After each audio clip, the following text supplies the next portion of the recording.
so strong.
Hey, okay, we're here.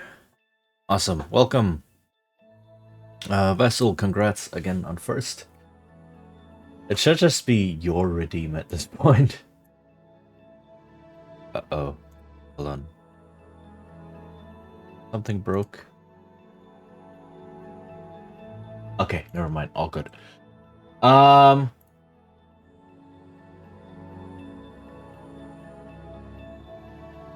Okay. Right, so today we are doing something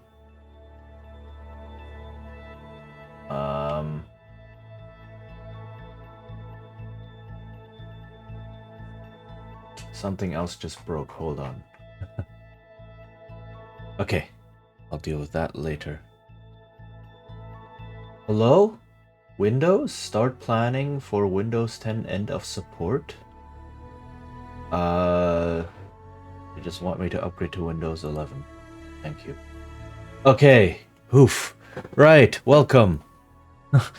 It's like if I don't produce the scuff, then something else breaks and produces scuff for me. I can never escape it. Welcome, welcome. Right, so today is a very special edition of RPG Tabletop Workshop day, because I am going to try and create an entire game, minus possibly writing out the rules fully and layouting and all of that very, very time intensive stuff in one stream. Let's see how far we go. So there's this challenge called Naga Demon, which I have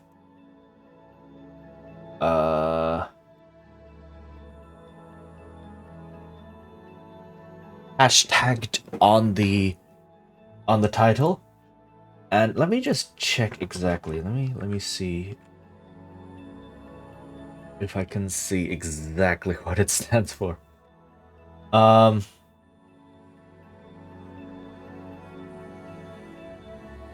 That's it. I was trying to join the Discord for this.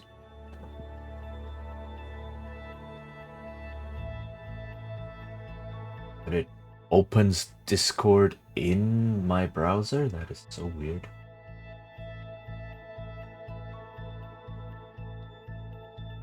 That's what happened. Okay, so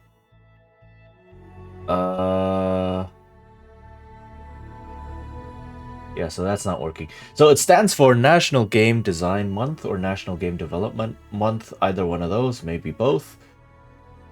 And essentially, the idea is that you have the month of November. Hello, Vitalina.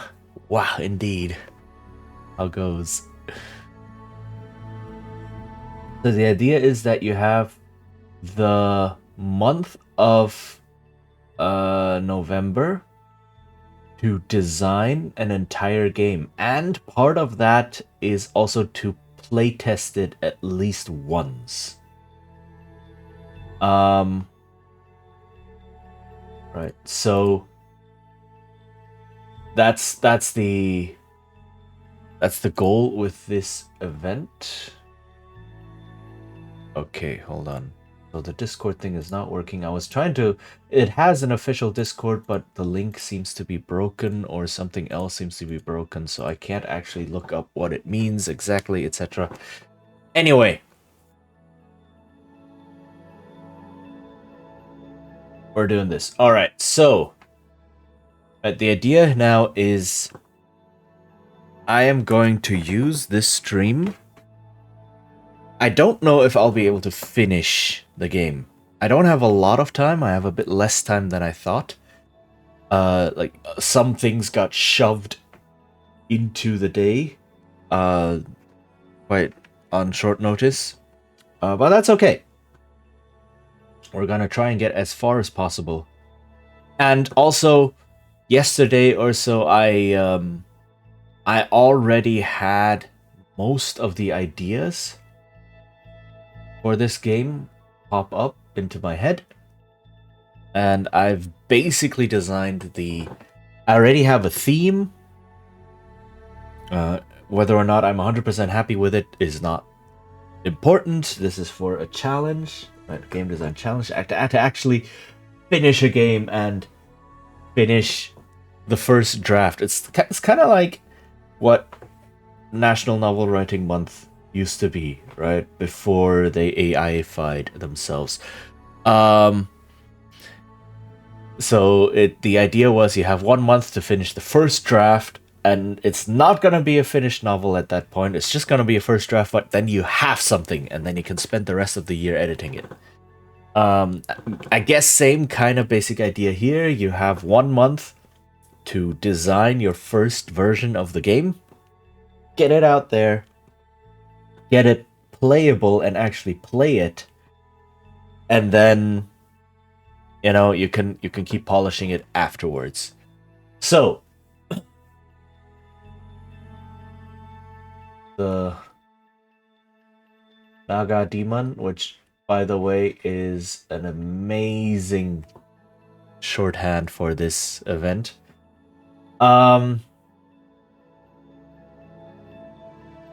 So yeah, this is the theme. So I already have a theme and some basic mechanics. I'm trying to keep it small and simple, but let's see. So, uh, theme, the basic theme that might be able to be adapted depending on the needs of the game. What was the eyedropper? Okay.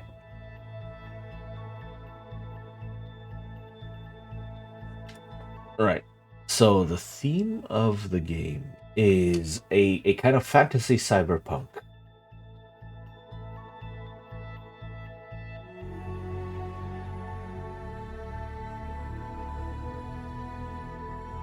Fantasy cyberpunk. And in classic cyberpunk fashion, big mega corporations rule the world. Capitalism has gone way beyond end stage. And essentially, you're either one of the 0.01% super rich who is living the time of their life, or you're one of the everybody rest wretched masses who cannot afford basic food and health. Right, and that's the setting, and you are obviously one of the wretched masses, right? So PCs are of the wretched masses.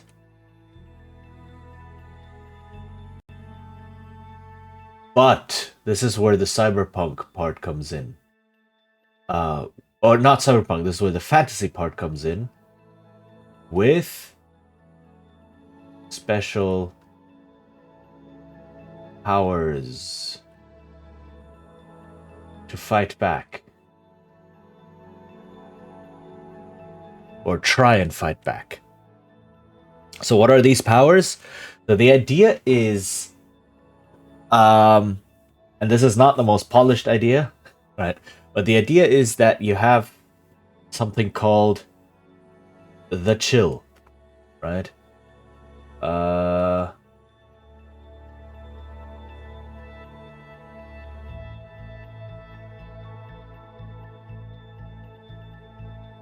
The chill, which could be caused by, I don't know, just the general apathy and desperation suddenly taking magical form, or it could be, I don't know, research into free energy, or not free energy, but like more efficient energy for the corporations, or more powerful energy sources, or whatever, right? Whatever kind of crazy research they want to do. Portal to another dimension, whatever. It doesn't matter. Point is, very few people have access to this power called the chill, which allows them to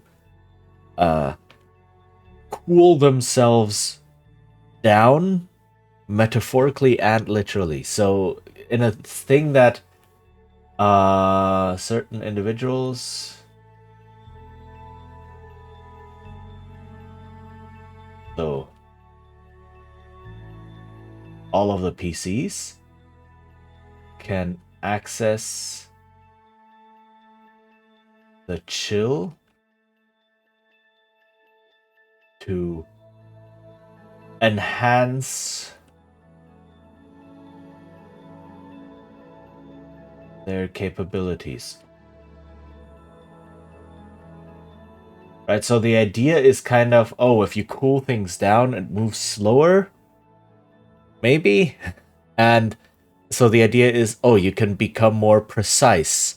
You can slow down your perception of time and increase your reaction and think more logically through problems, think faster through problems, right?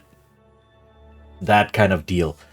And that can be a very powerful resource when going up against corporations. So you become like personally enhanced.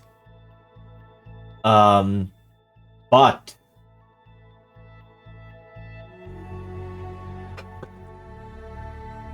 Okay. However,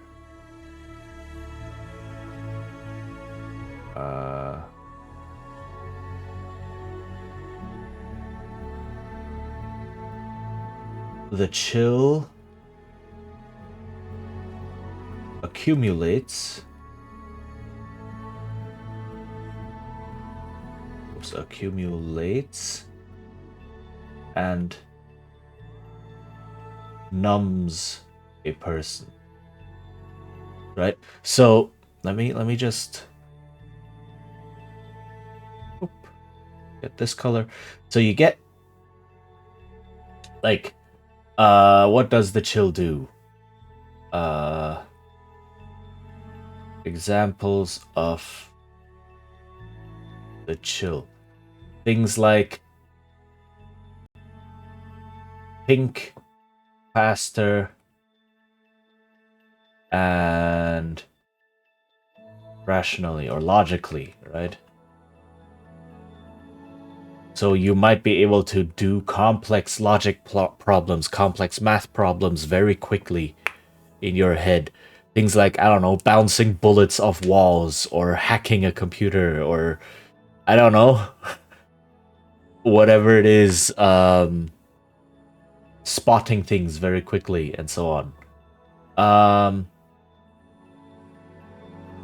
Slow down perception of time so you can react faster. Increase precision of movements.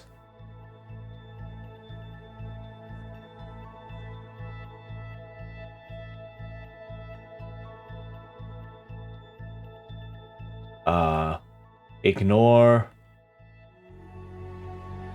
fear and pain. Right? Things like that. So those are good abilities to have, right?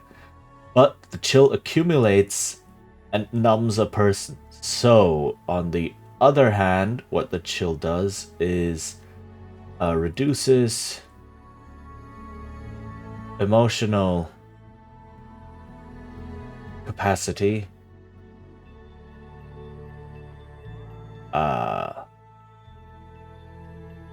Right. So things like lowers empathy, social ability.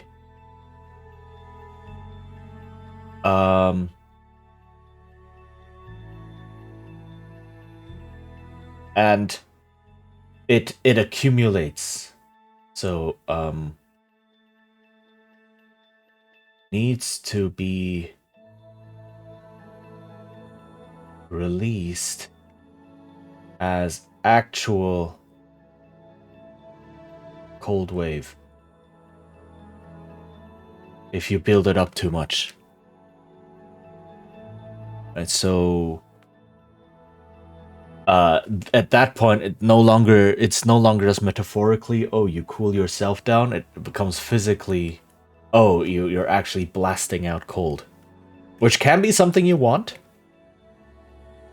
given the circumstances, but that's gonna come with some consequences.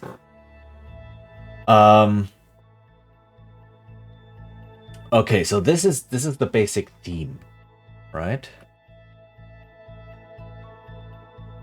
So what do the ideas for the mechanics look like?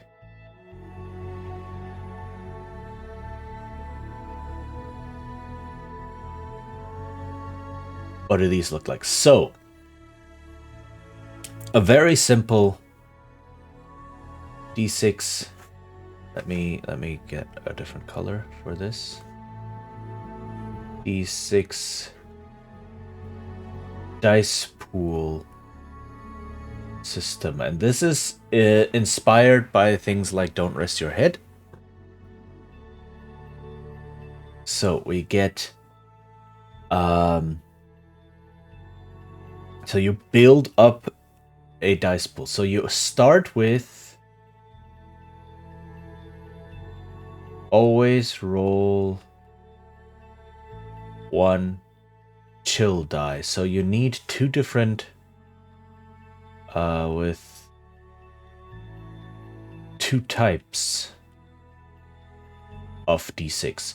Right, so you need d6, 2 types of d6, either different colors or different sizes or something that you can tell apart. So you have 1 type of 1 chill die, right? Plus 1 die for training. Plus 1 die for advantageous circumstances. Right? And then either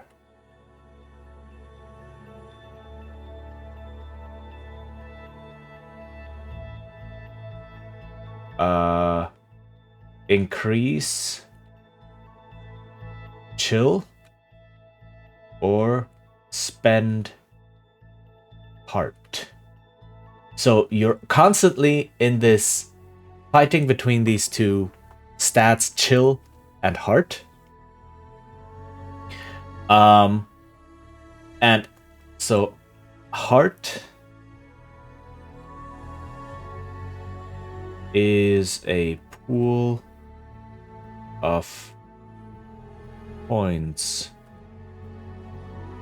you can spend, right?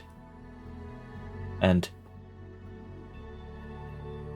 chill adds permanent dice to your pool. Right? Okay, so the idea here is that you have a pool of points called heart, and you can choose to spend a point whenever you're making a check in order to get, I'll have to see, 1 or 2 additional dice, probably 2 additional dice, but only for that one check, right?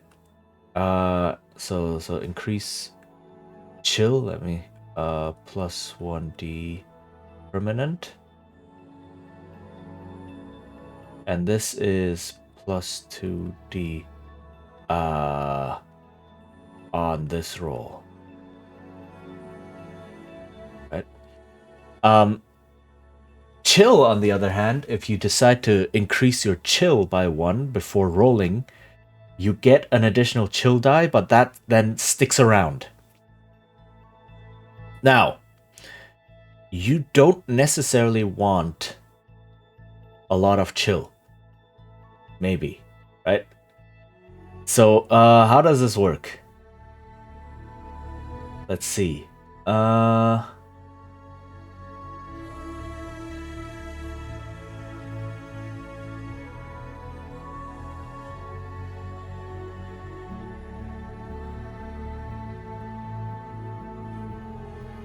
I need to check the math on this real quick because I haven't done that yet. So how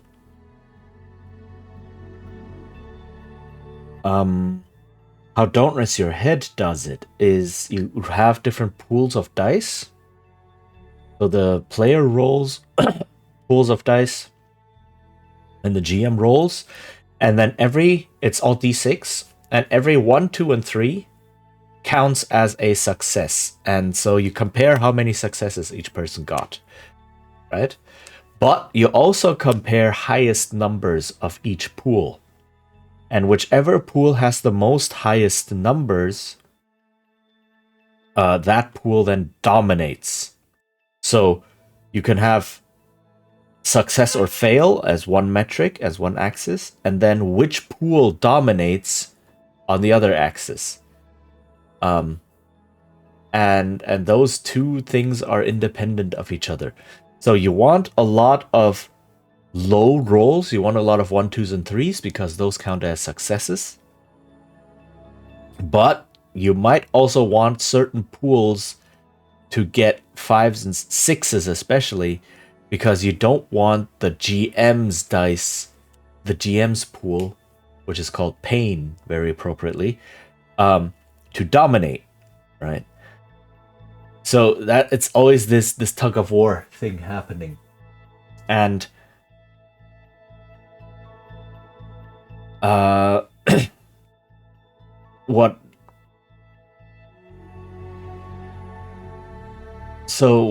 that essentially means is it's not, oh god, my throat, hold on, sorry.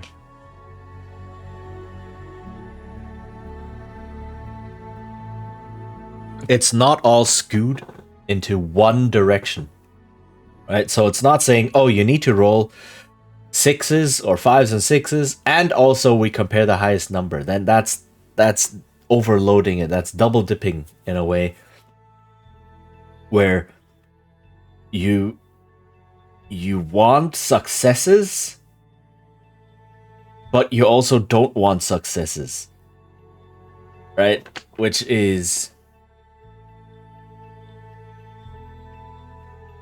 weird, I guess. So let me see if there's a way to manipulate that.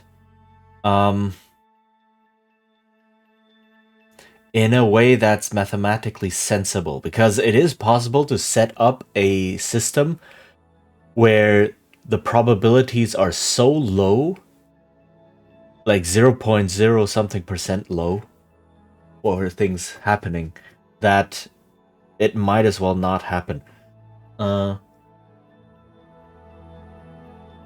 Or it might as well not have any effect. Right. What am I talking about? So right now, the idea is you roll your dice, and you need successes. But on the other hand, I want to compare. So the main motor, right? Main driver that causes this conflict that lies within the resolution, that lies within the dice mechanic, is comparing result of chill dice against heart value.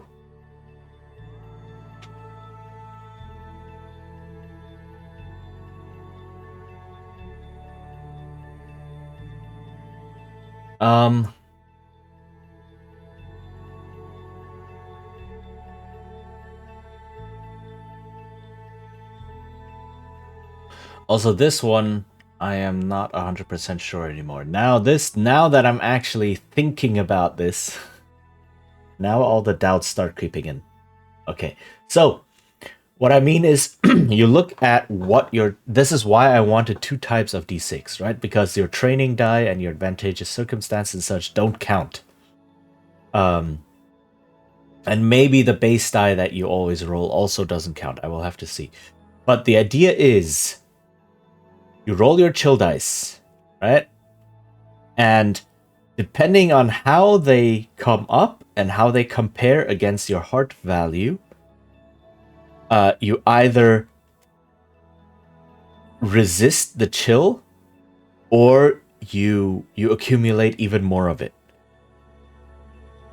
which can be both good and bad. I want this always to be a double-edged sword, right? Because the only way to get a bigger dice pool, a bigger permanent dice pool, is by accumulating more chill. And you want more dice. You want to roll more dice. Because I need to manipulate the probabilities in such a way that, like, something like, if you need to roll at least 1 6, for example, right? If you roll 1 die, you have a 1 in 6 chance of success, which is not a lot.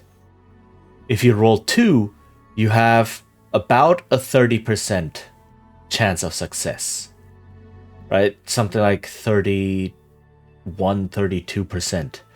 If you roll 3 dice, you have something like a 42% chance of success, I believe. And if you roll 4 dice and you need to get at least 1/6, you have a slightly less than 52% chance, which is still not great, right? So ideally, you want more than that. You want 5, 6, 7 dice, right? But the only way to get consistently 5, 6, 7 dice is to have a lot of chill dice accumulated, right? So you do want that. However, I also want that every time you roll your chill dice, there is a chance of it backfiring because you have too much. And how do you know if it backfires? Well, if you compare it against your heart value, and either if it goes too high or something, right? So the idea is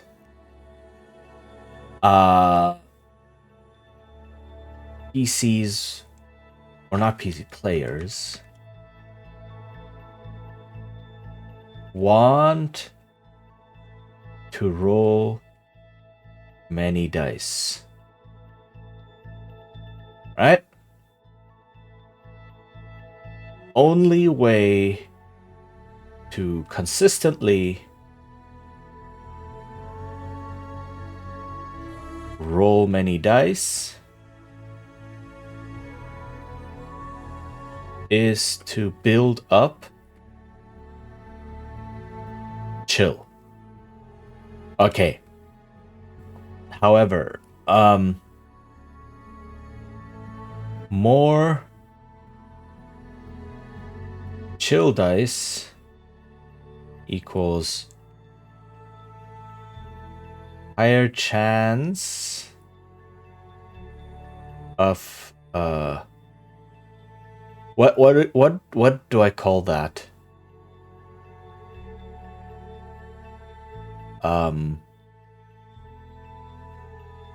So I don't know. I'll need a clever term for that.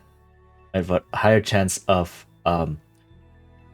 too chilly, too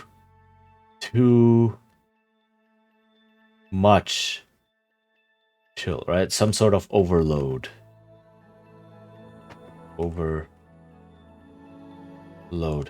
And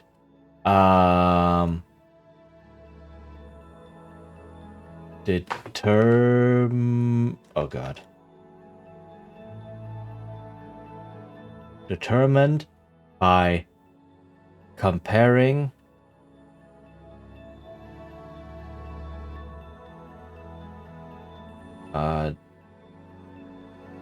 dice to heart value, right? And the end result is essentially because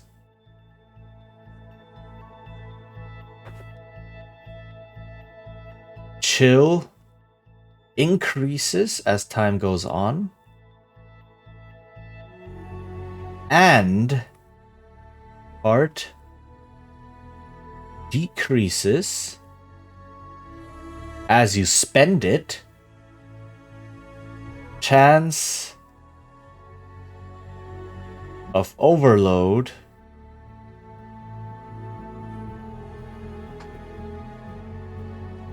goes up as game goes on. Okay. Right?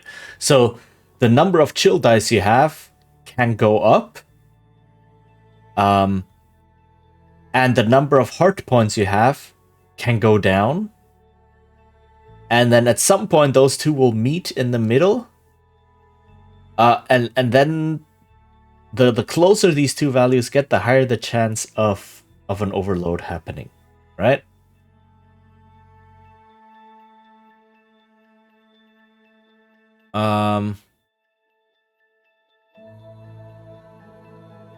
So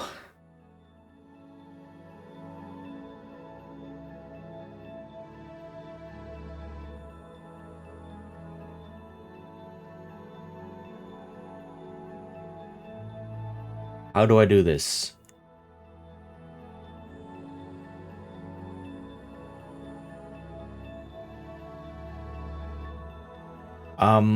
I want to keep the probabilities very, very small. So I need to. Okay, so let's go. Let's do some math. Yay, math. Okay, so the probabilities.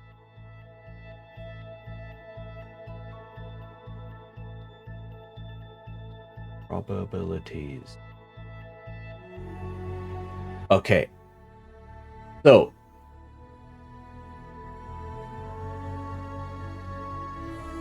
chance. Let me write this.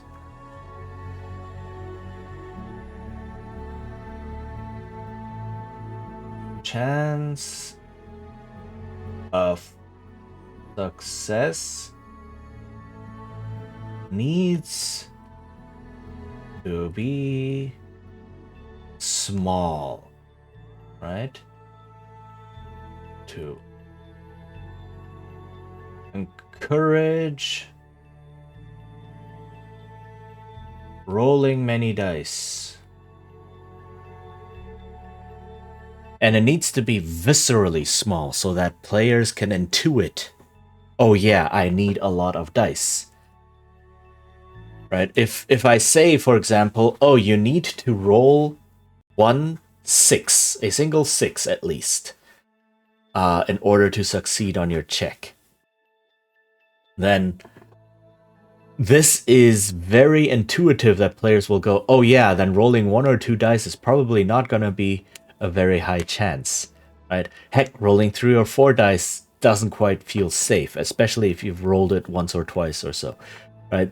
And you want 5 or 6 or 7 dice to get a good chance of success. Let me just check what the chance of success is on 7 dice. That's very quick.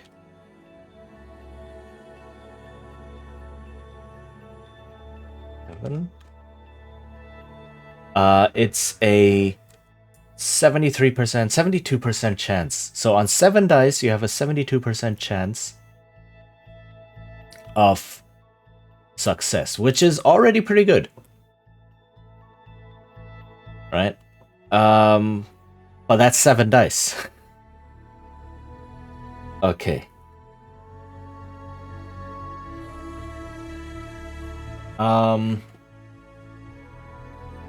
So e.g.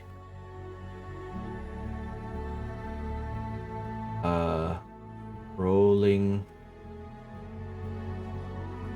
at least 1-6 in the pool.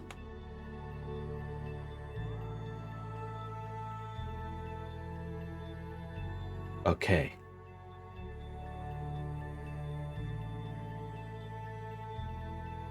Then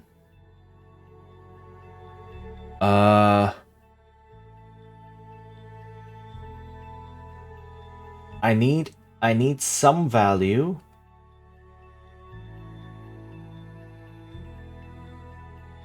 some number where no, first, which is compared to heart, and because heart goes down, right, the higher the worse. So essentially I want this to act like a threshold.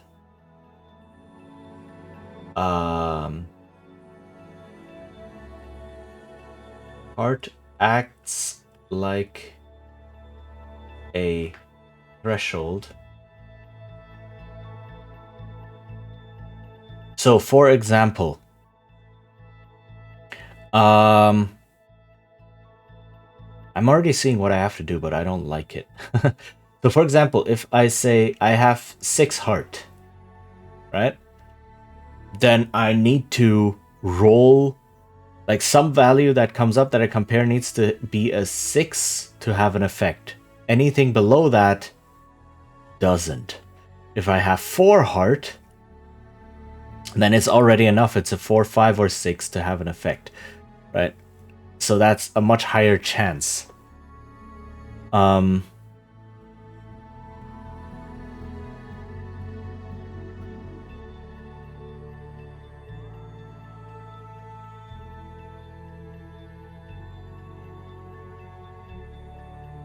Let's see, what are some probabilities. There are 2 things that I can think of right now. Whoops, that's not what I wanted. Oh, I've been drawing on the background the whole time. Whoops. That's also not what I wanted. I've been on the wrong layer this entire time. Hooray. Okay, so, okay. Hold on. Let me grab this color. Add another layer.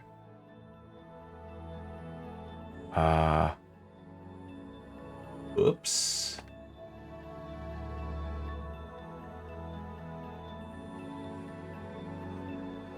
Oops.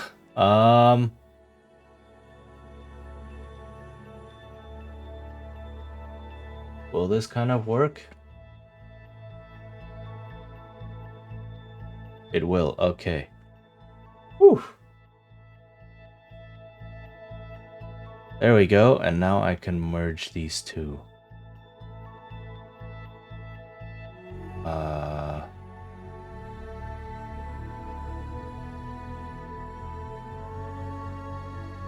Boom, there. And now this, name this the paint layer 1. Hello?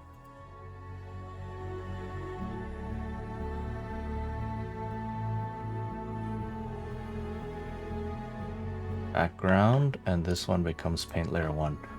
Yay, art program stuff. Okay. Now I'm on the correct layer. Yes. Yes, okay. So.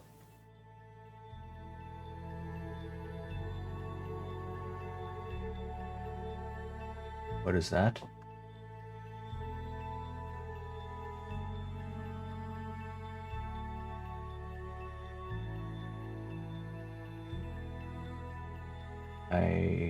Come on.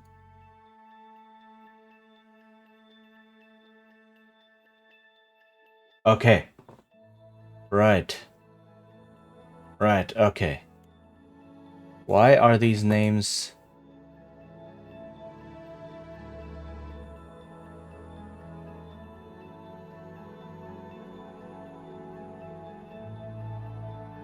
Why did these names not change? Ayah. Background. Paint layer 1. Okay, please. No more shenanigans.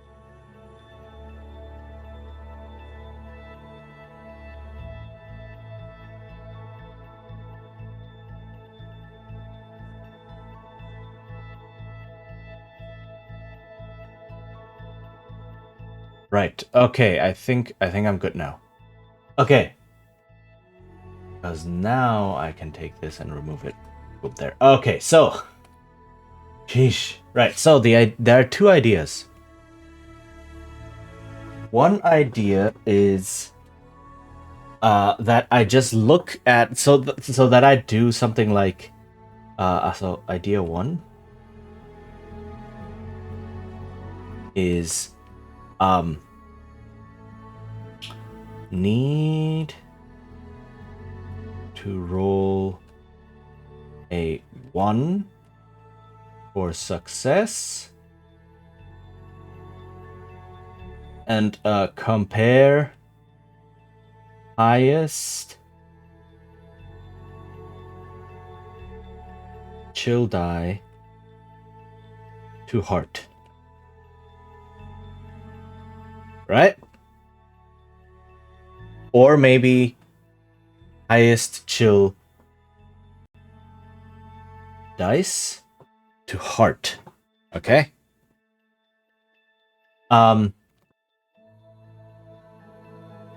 That is one idea. The other idea too. Let me finish this. I just realized something.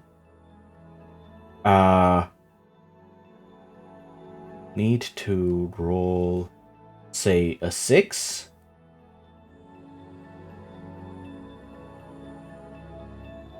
And then count chill dice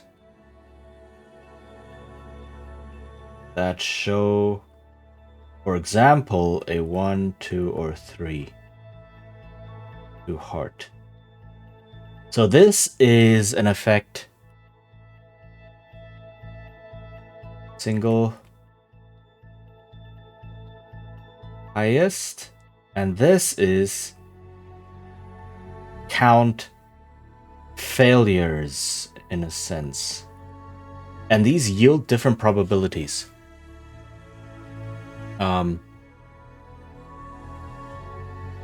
So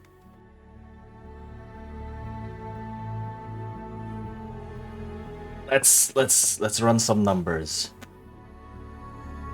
Let's run some numbers. I just saw that none of you could see anything for the past 45 minutes. I am so good at this. Holy heck. Wow. Wow. I apologize. I've been writing on here this entire time. And none of you could see anything. Holy crap. Here. This is oh god. I am such a professional streamer.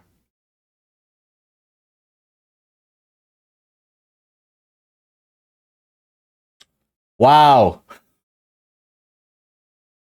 This is embarrassing. I apologize greatly. Very, very much. Yeah, no, I've been writing on here this entire time. I've been doing a lot of this stuff. I mean, I've been reading out what I've been writing, but it's not the same, I think. Yeah, so I do apologize for this. I do apologize.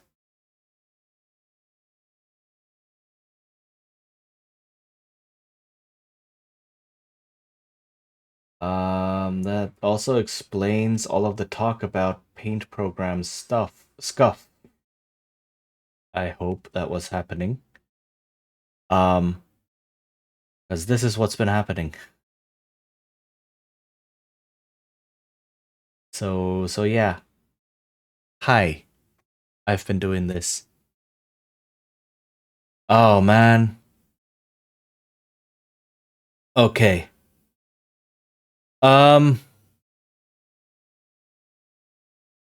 I should probably not stream when tired. That's probably not the most optimal. I didn't get a lot of sleep again last night. Not too much. But you know.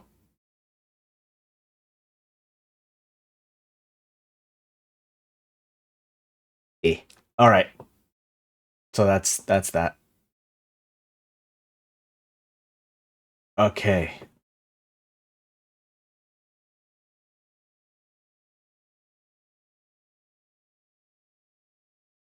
So yeah.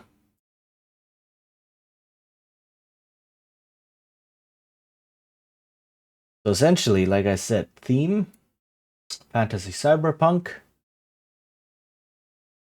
Before I take this away and start doing some math. So the theme, fantasy cyberpunk. PCs are definitely not the top 0.01%, not even top 0.1%, and so on. You know, like the people who can survive and live and thrive in a post late stage capitalism society. But they have access to something called the chill,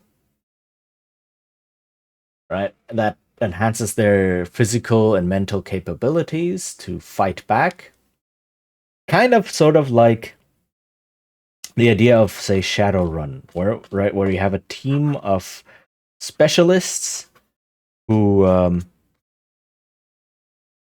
go on covert missions against corporations, but instead of being mercenaries, you do this because corporations suck. Which is true. And the chill, however, accumulates and numbs a person. So it's a double-edged sword, right? It's a powerful weapon that you can use, but at the same time, it can cause you many problems, right? Okay, and then the mechanics, a d6 dice pool. And you need a normal, quote unquote, normal dice, just normal human training dice and such, and chill dice, which is when you tap into this resource. More and more, I'm thinking this should not be chill dice. This should just be normal die.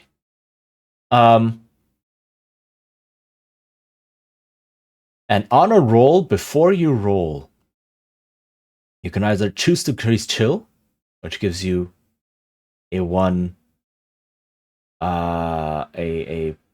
permanent one die to your pool, or you can spend a point of heart, which gives you +2 on this roll, and also I didn't write this down. Reduce chill dice by 1. So this is how you reduce your chill, by spending heart. Right, so heart is a pool of points that you can spend, and chill adds permanent dice to your pool. Permanent until you remove them again, right? Okay. Then the main driver of this internal conflict is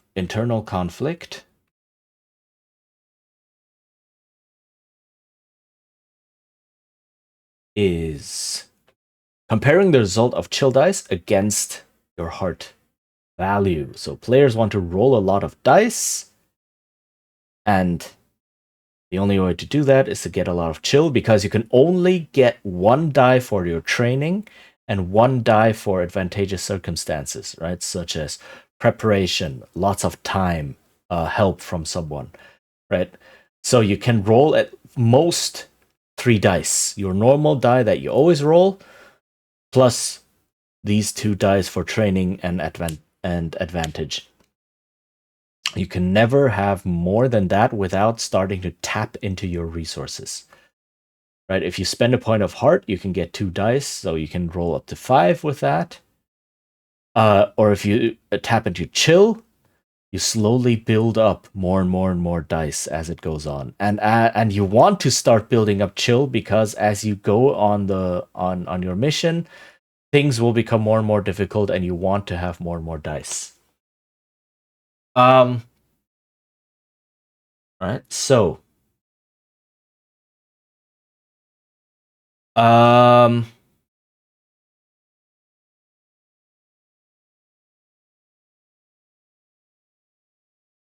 okay. Now,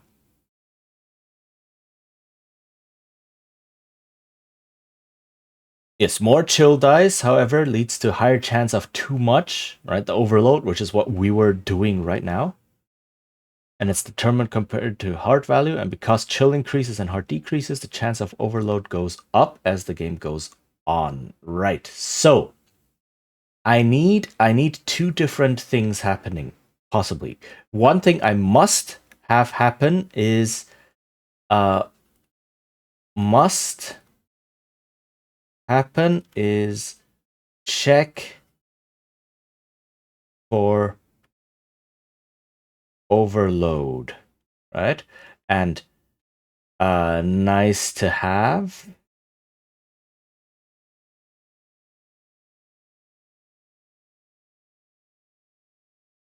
Increase chill.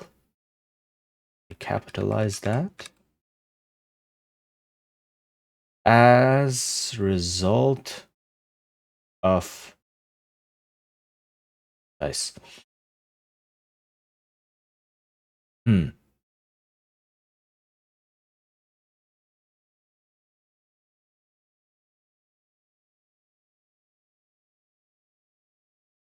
So what does this mean? This means that chill can increase unintendedly.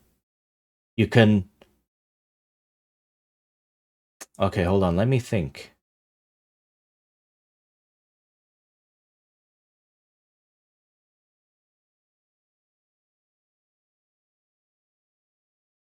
Yeah, no, I'm going with this. Okay, so the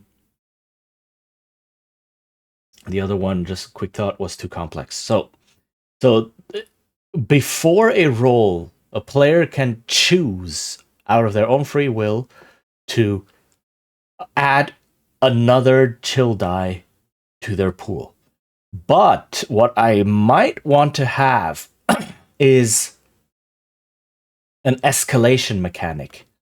So this is an escalation mechanic.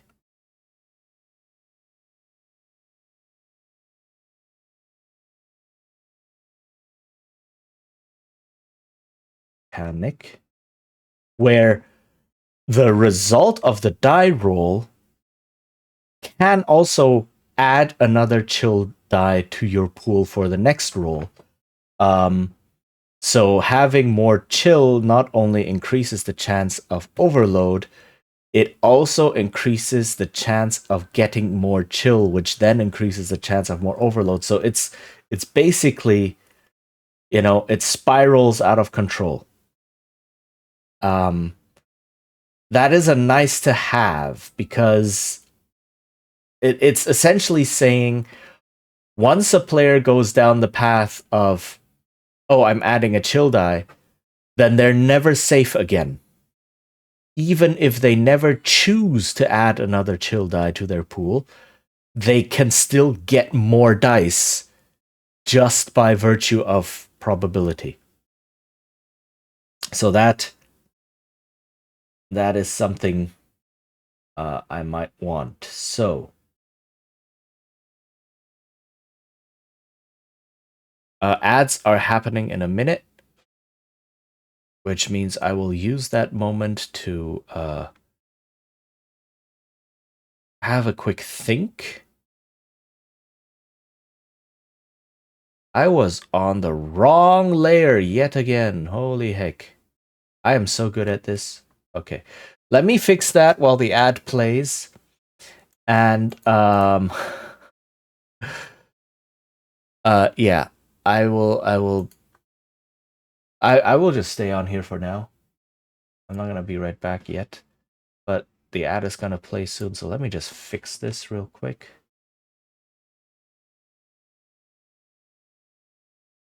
Okay. And then merge this layer. Okay, now all the text is on here. And this is the second layer. Okay. Okay.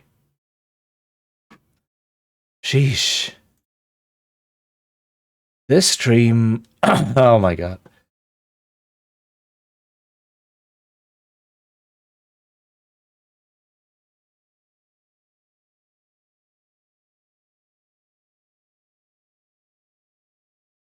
Okay. Okay, the ad just hit. And I'm still not hearing the alert cable. Awesome. Um.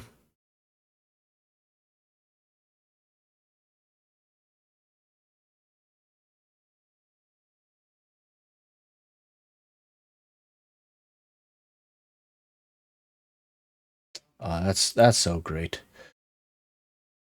Let me test it once again. Updated my journal. Oh, okay. It's not working. Hmm.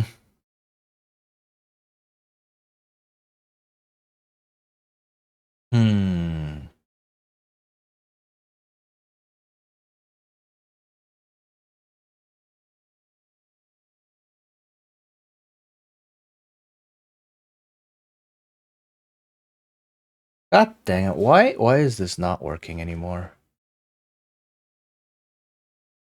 I can see the alert cable. I can see the alert sound playing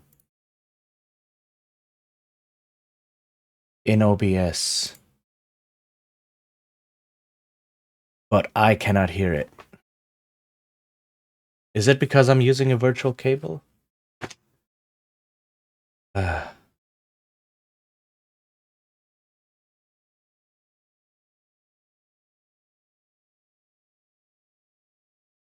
I don't know, man. Why is OBS can't hear monitor, can't hear audio monitor?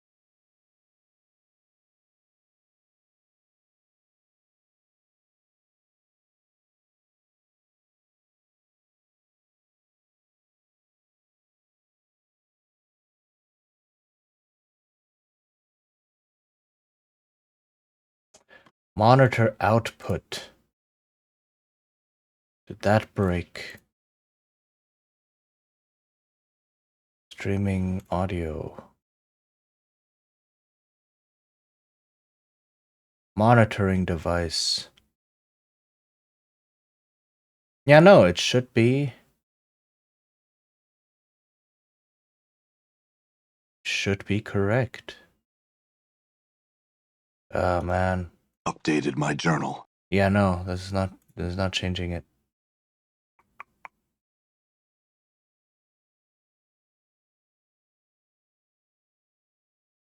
Updated my journal. You're gonna see this a lot right now, I'm sorry.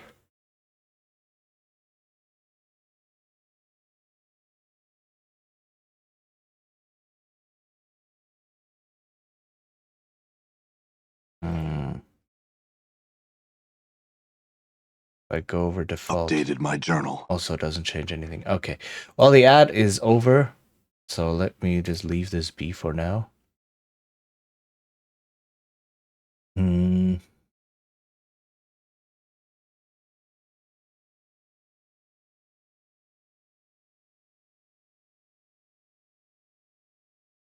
Maybe it's my monitoring device that's broken. I don't know. In any case, welcome back. We're continuing this extremely scuff-filled edition of Tabletop Workshop. So, let's look here. So, let's compare probabilities.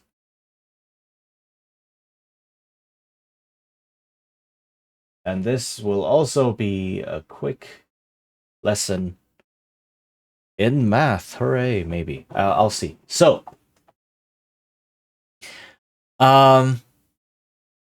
idea one,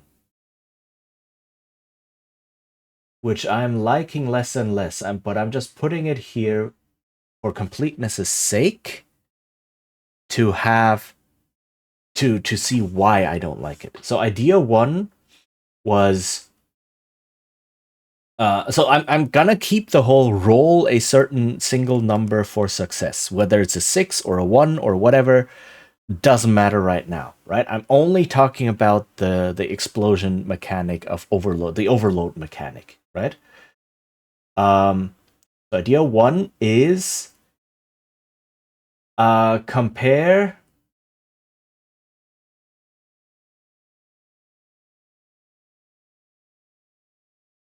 single highest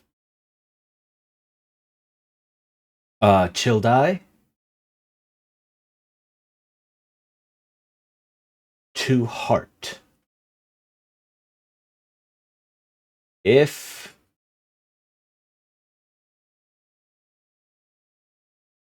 die is greater than or equal to heart, that leads to an overload.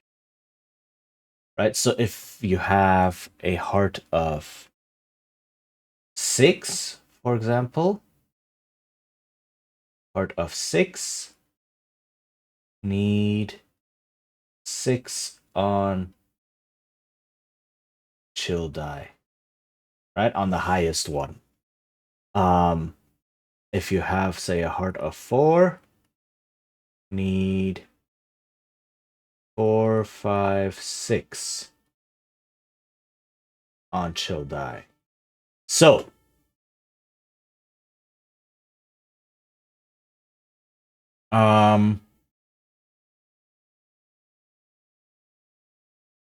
what is good about this one? What is bad about this one? Good is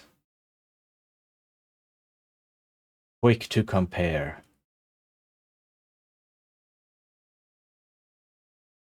But bad, a single die can lead to overload. Right? Because the chance is still there, even if I'm only rolling a single chill die. The chance is still there that it will like beat or exceed the heart value, and then I will overload on a single chill die. I do not want this. Right? So do not want. Okay. Now, what other idea is there?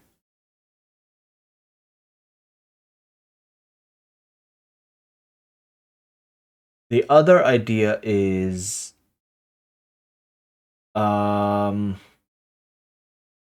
idea, let's call it 1B, 1A, 1B. I'm going to call it that because it's related to this idea. So, again, we are still comparing single,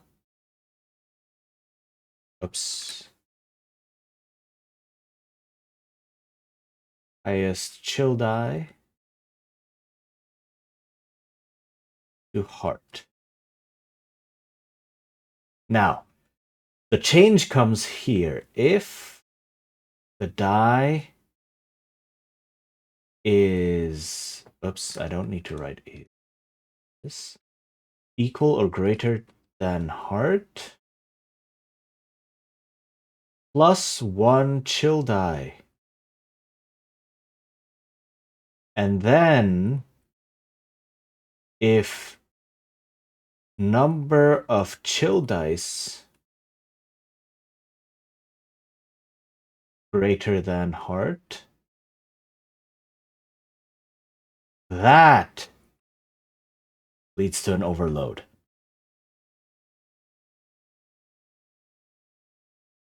Right? Let me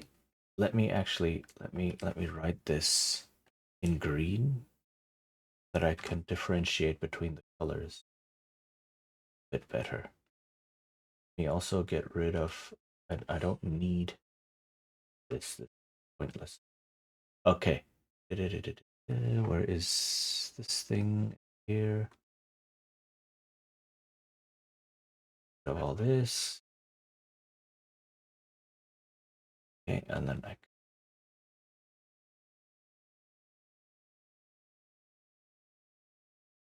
this up. Okay.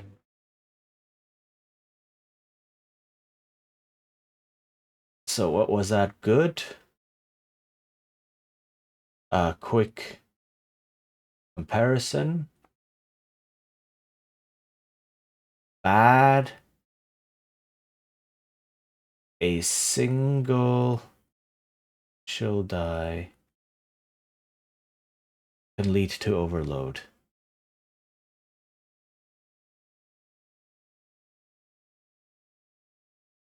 Okay, there. This good combines both escalation and overload into a single mechanic.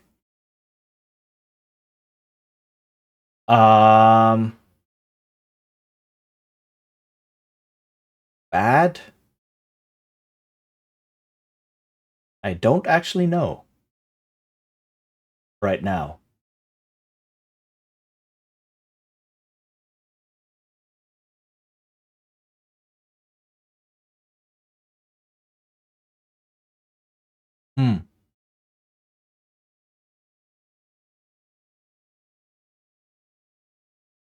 So how does this probability-wise work? So the more dice you have, again, the more dice you have, the higher the chance of overload.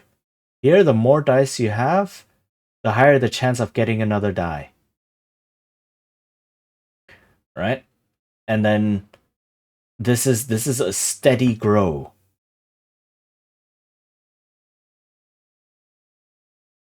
More or less steady grow. So it's not like, a single die can lead to overload. Instead, you can see your chill increasing, and you can see, oh wait, yeah, no, this is not great. Right? If I have 6 heart and I can see, I have 5 chill already, do I want to add another chill die to this test? Because the chances of me then, there is a real chance of me then hitting 7 dice afterwards. Right? I'll have to see if I have other good ideas. So these, however, require me to say that you need to roll a single 1 to get a success. I think, because I do not want both the success and the escalation and such mechanic to be on the same end of the die. I want... What I mean is, you want to roll a lot of dice because you want to roll success. You want a higher chance of rolling a success, but at the same time, you don't want to roll a lot of dice for a lot of success, because like, success feels bad if it also leads to a negative outcome. Right? So if a 6 is both, this counts as success, but it increases your dice and moves you closer to... Oh, thank you for the hydrate, Jess. And the stretch.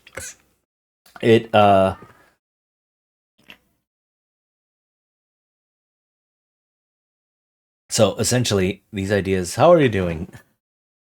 Okay, let me stretch real quick. We...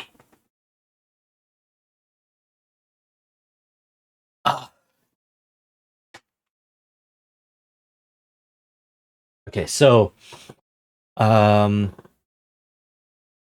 essentially, what this means is...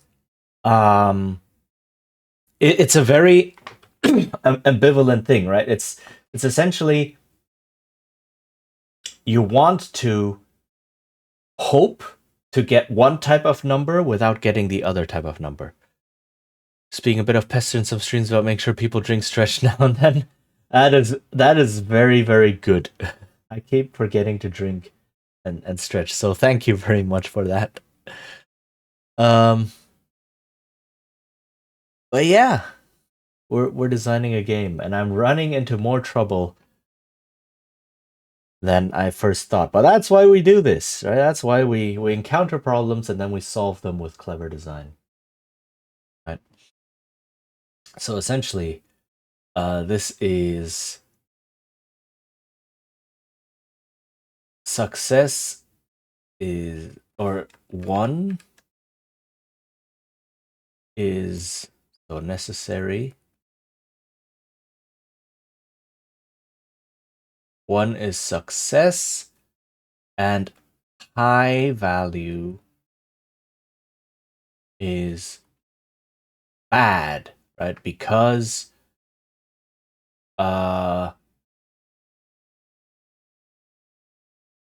players want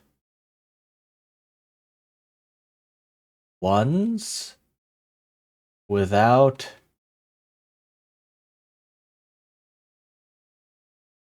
getting high numbers. So the idea is it needs to feel good enough to add more dice, right? Because if a one is a success and a high number is negative, right? Like increases your chill and such, sometimes negative. Then what that leads to is players can essentially quote unquote fool themselves, right? Because humans and probability don't mix, but they can fool themselves in thinking, well, if I roll a lot of dice, I could get a one in there without getting the high number, right? I want one of the results without the others, so it is possible that the dice will be in my favor and give me that. And that feels good. If I instead say, well, no, you need a 6 to count as a success, and a high number is also bad, then players will become very ambivalent or even disincentivized to roll dice in the first place. Right? Because if you roll, then I'm hoping for 6s, but I'm also not hoping for 6s. So what am I doing here? And it feels very. It's not a good feeling, right?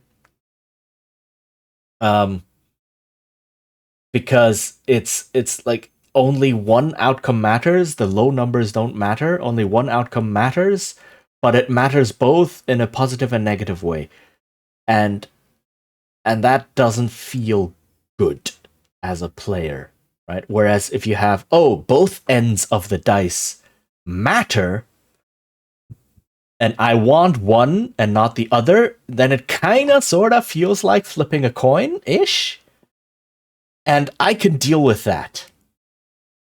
Right? When I flip a coin, I get heads and win or tails and lose. So rolling a die and I want the 1 and not the 6, that kind of feels like a coin flip.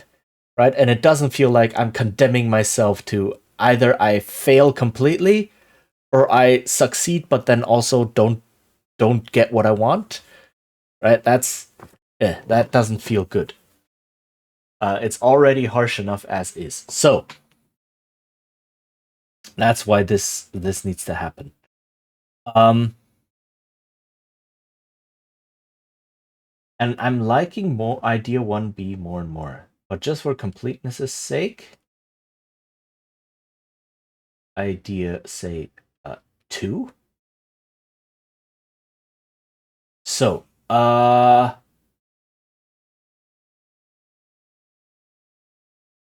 compare all chill dice that rolled, say for example, a 1, 2, 3, 2 heart. Right? If number of dice greater or equal to heart,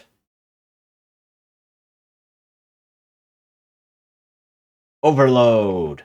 So what this essentially gives me is 6 is a success. Right?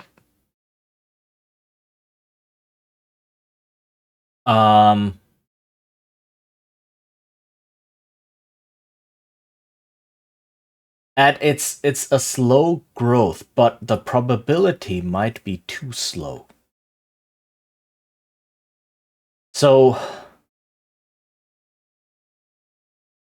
here in this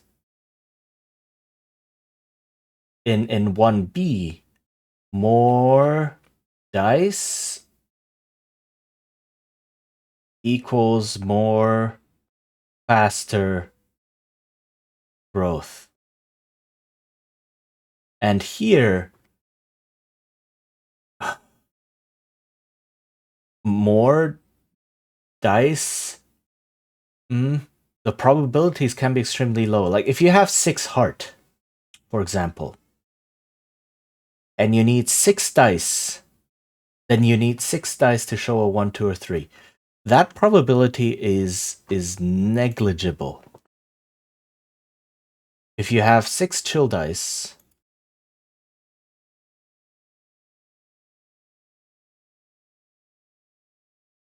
then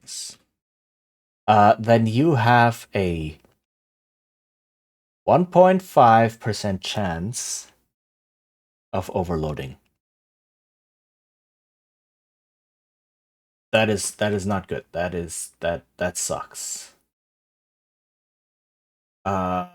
Chances too low.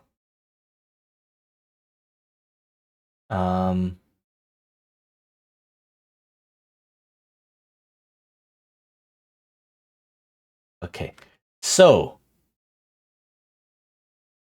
now let me actually look at numbers. Okay, so let me actually look at the numbers.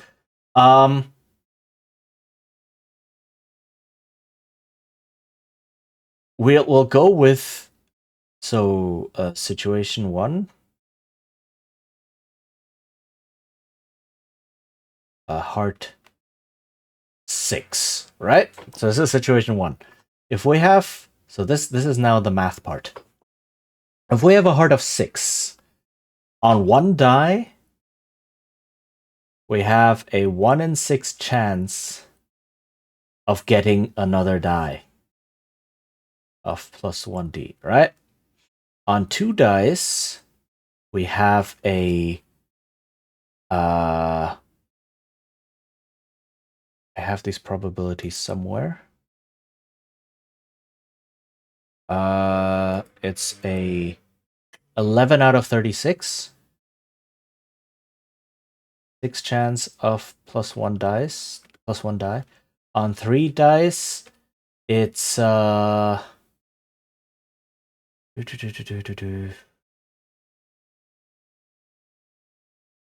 is 5 times 5 times 5? 125. 265 is not minus 91 out of 261. 216 of plus 1 die. Which is a steady grow.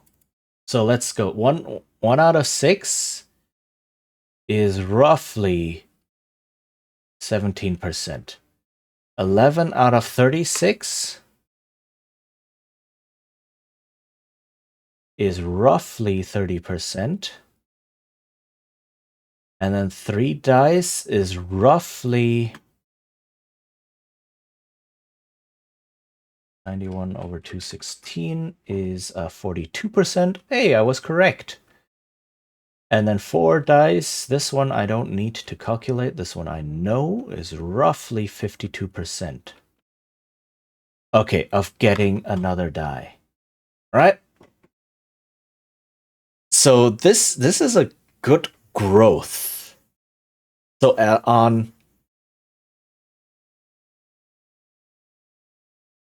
if you have a heart of 6, essentially the chance of success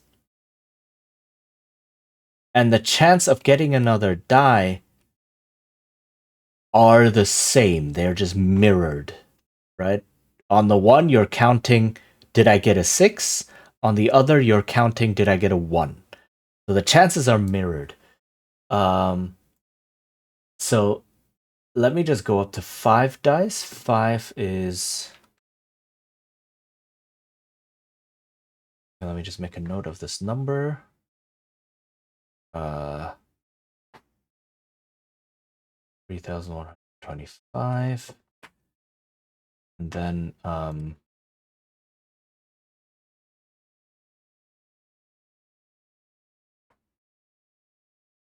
so this is 5 dice is 3,125 over, what was it? 7,776.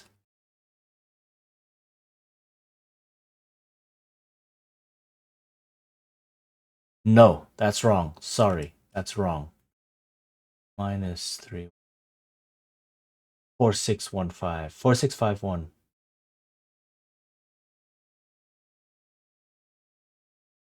Hello?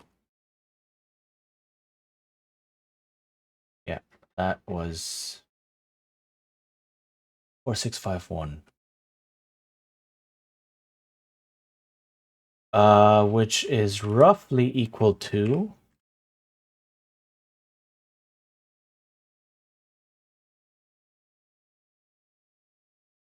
50, actually 60%, 60%, or yeah, 60%. Is that right? It looks like it could be right. Yeah, looks like it's right. 60%. And then on 6 dice, this is the critical one on 6 heart. Let me just run the numbers real quick again. Yeah. Yeah, okay. So on 6 dice, 15,652, 15,652 that I can remember.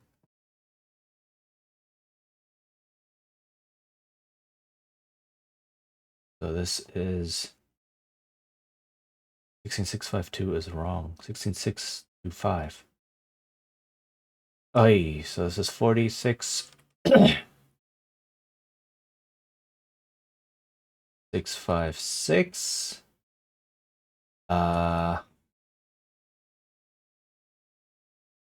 25, yeah. So 46,656 minus 15,625. 31, 31. Right? Which is roughly equal to 66.6%. Beautiful. Beautiful. 66.5%. Close enough. So 67-ish percent. So about 2/3 chance. So if you have 6 chill dice, right? The chance of getting another chill die and thus overloading is 2/3, which is significant enough, which is where players can still gamble and say, yeah, but there's a 1/3 chance that, you know, nothing will happen. And it's a 2/3 chance that I will overload. So that is visceral. That is there. I also just realized I'm not playing any music, which I totally could be doing.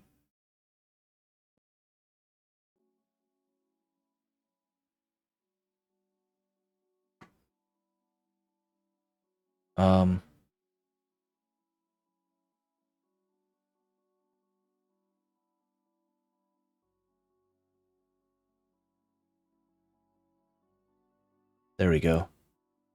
Oops. Right, now I'm playing a bit of music, which I haven't been doing for the past 1.5 hours. Hooray! Okay, you know what? I'm gonna write this down. I need to make checklists. This cannot continue. I need to make checklists for for stream start and stream end and things like that, and different types of streams, because there's just too much to take care of. I need to make post-it checklists that I stick to my monitor or something.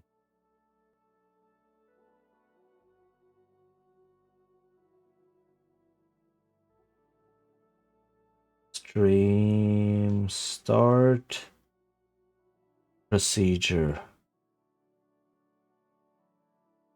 There's too much. There's too much. Need to get that under control. Okay. So this is when I have a heart of 6. All right. Why are you not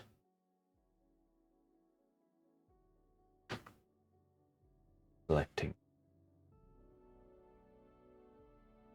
Let's move this over here. Hello?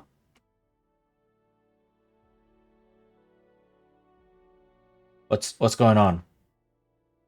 Why can I not move this?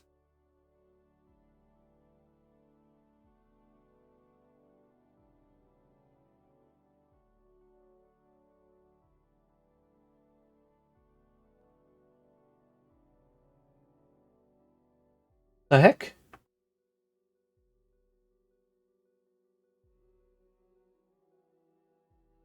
Huh?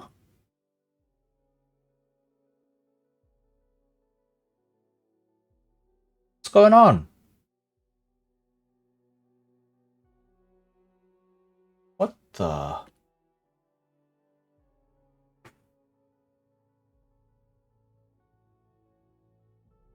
I'm so confused. Hello? Is it just this?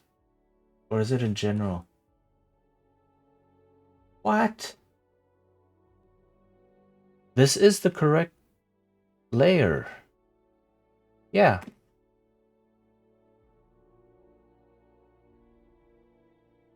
I'm so confused. Why is it jumping around like that now?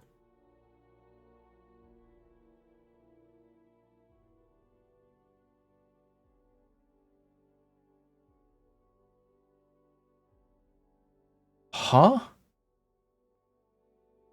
Hello, Krita?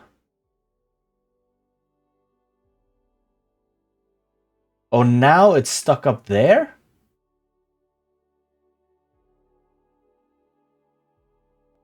Okay, I don't know what just happened. For some reason, Krita was not happy with moving things. All right.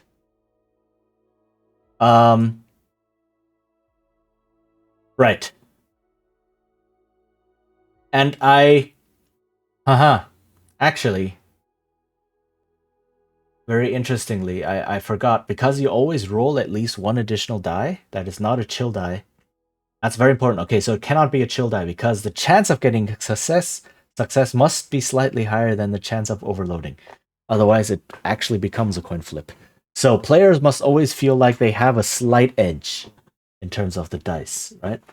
So let me very quickly do 7 dice, which is impossible with chill, but it helps me visualize the success. I just said at the beginning I calculated it, which is around a 72% chance of success, right? So that's 5% higher, which is significant enough that players might go, I do want 6 chill die and risk it. Right? Because remember, players will always roll at least 1 normal die, and then their chance is always slightly higher of gal fingers. Okay, that one's cute. Hi, Vitalina, how's it going? I hope the math is not boring you.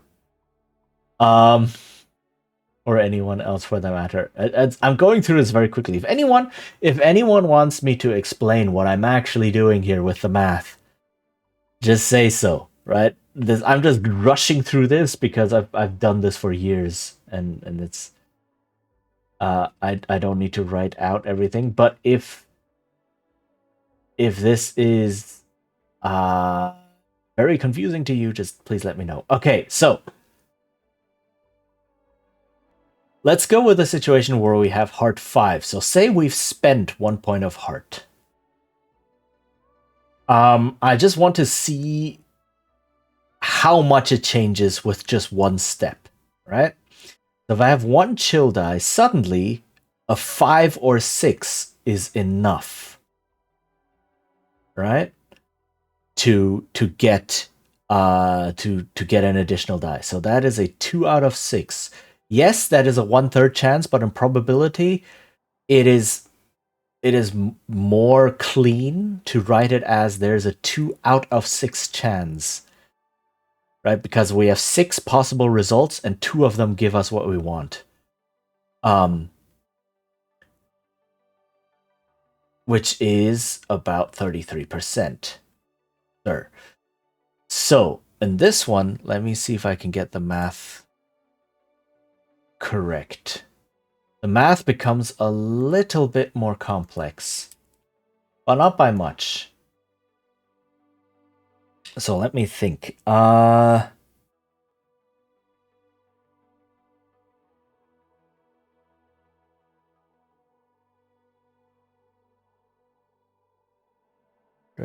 no. So we get a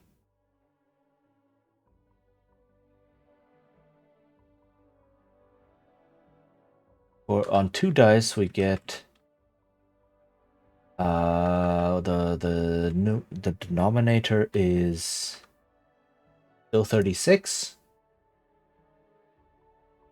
but the numerator is now 20. 20? Yes, 20 instead of just 11. Which is a big increase.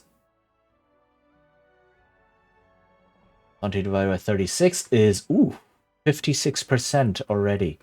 That is a big jump. That is a big jump. Oof, okay. 3 dice.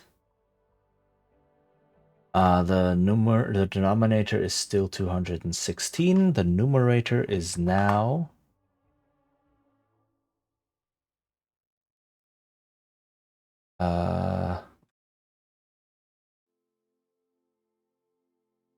152. That is massive. That's a huge chance.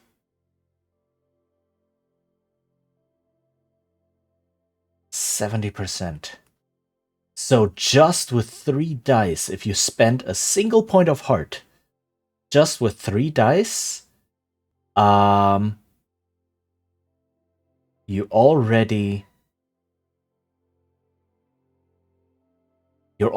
at 70%, which is higher than you could have ever reached at a heart of 6. That is too big a jump. Because as you go down to, say, heart 4 or 3, you're essentially guaranteed to overload.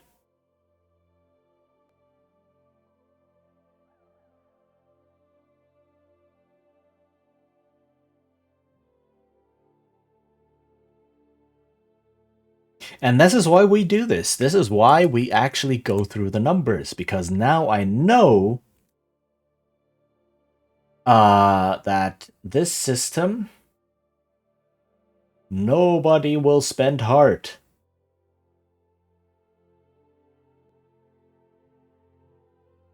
Which is not what I want. Because the probabilities are way too extreme.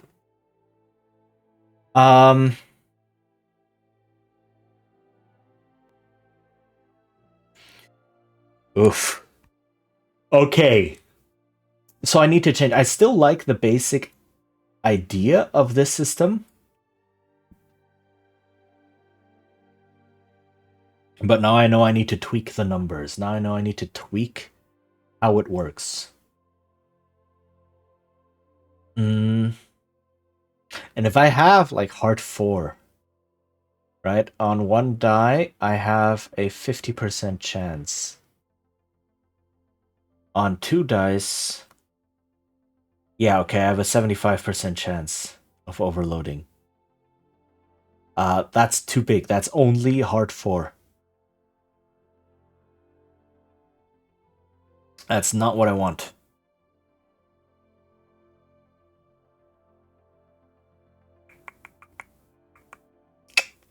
So,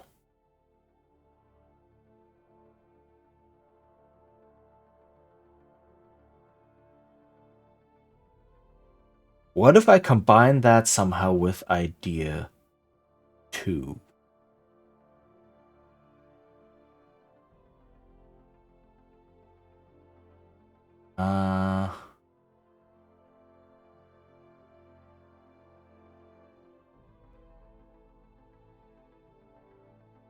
So let's see.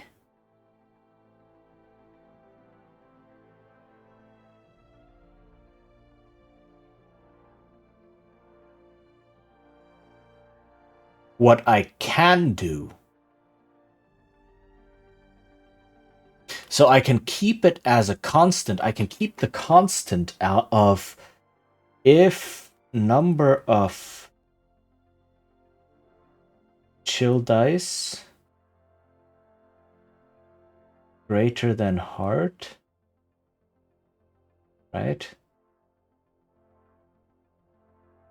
Overload. I can do that, or if number of chill dice greater than some fixed value, some fixed constant, then overload. And then over here, that would be and here that would be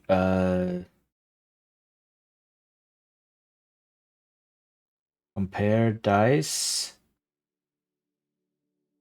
directly to heart.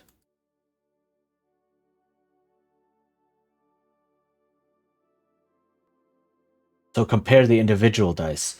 And here I can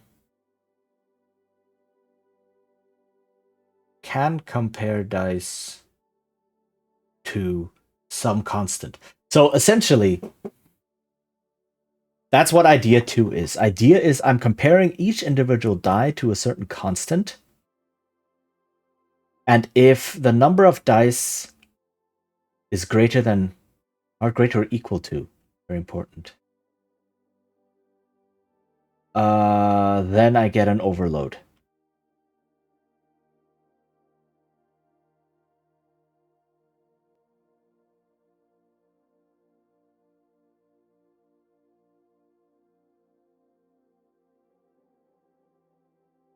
Okay, I just realized what kind of conundrum I maneuvered myself in.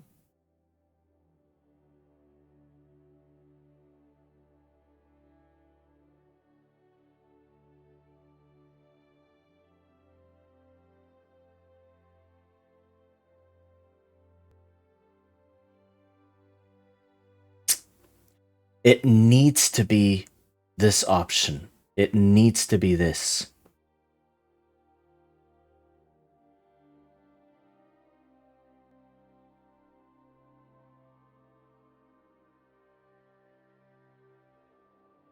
For the probabilities to make it can be the second option, but let me label them option A and option B. So it okay. This is probabilities again. So this unintentionally turned into a probability not lesson, but like probability discussion. So reason being, I want players to spend heart to lower their heart value, I want them to do that. But in order to do that, and spending heart gives you some dice, but also reduces your current amount of chill dice. But in order for that to make any sense, I cannot then suddenly have the follow-up chance of overloading become way higher. What do I mean? So if I compare the dice directly to heart, right? The lower heart is, the higher the faster chill will grow.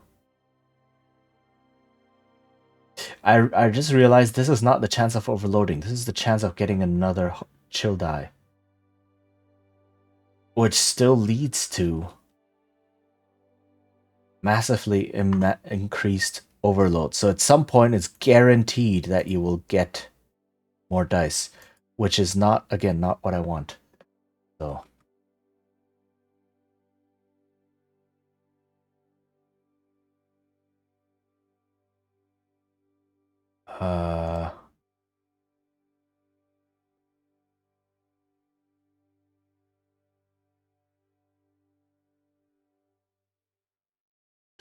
let me just write down the numbers so that I actually have them.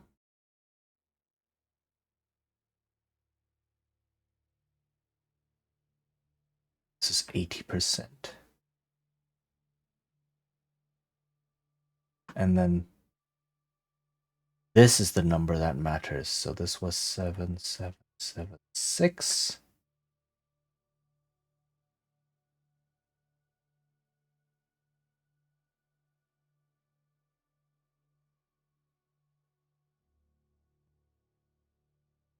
Uh, 6752.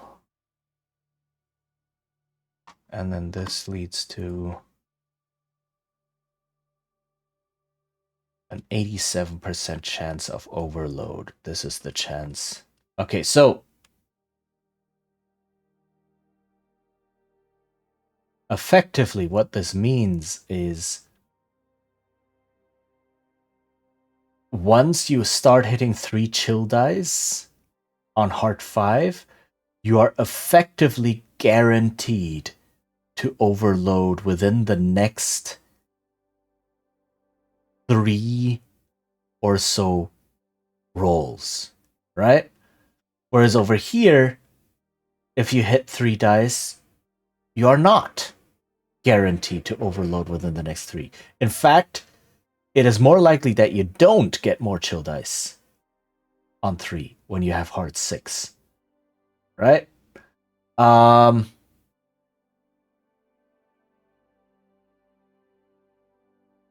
And that accelerates too quickly, right? On this, 3 dice, 4 dice. 3 is 87.5. And this is 90.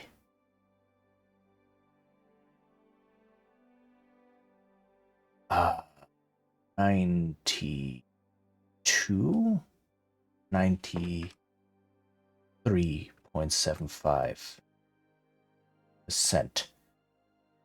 Yes, 93.75%.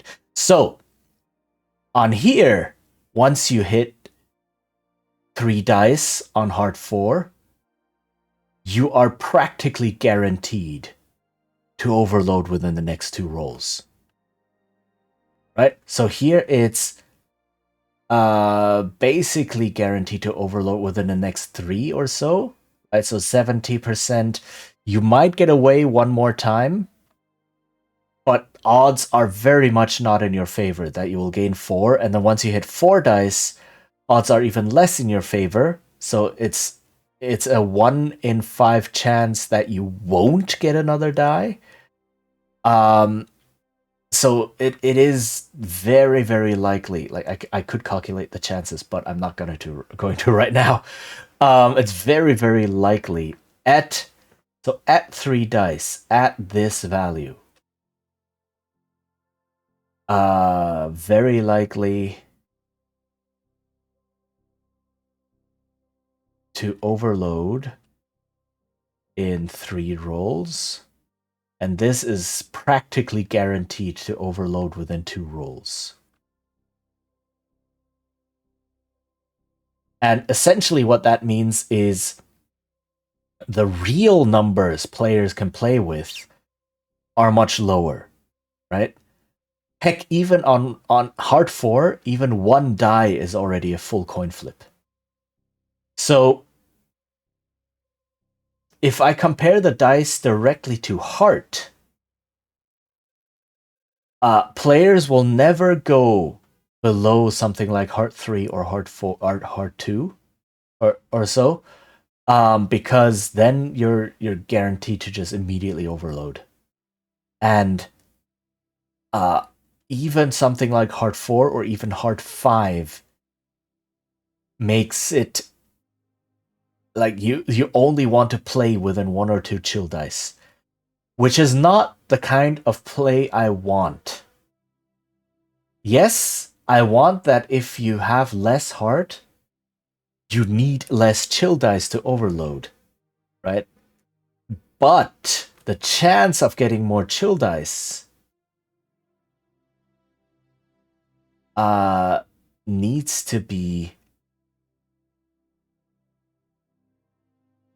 not as accelerated.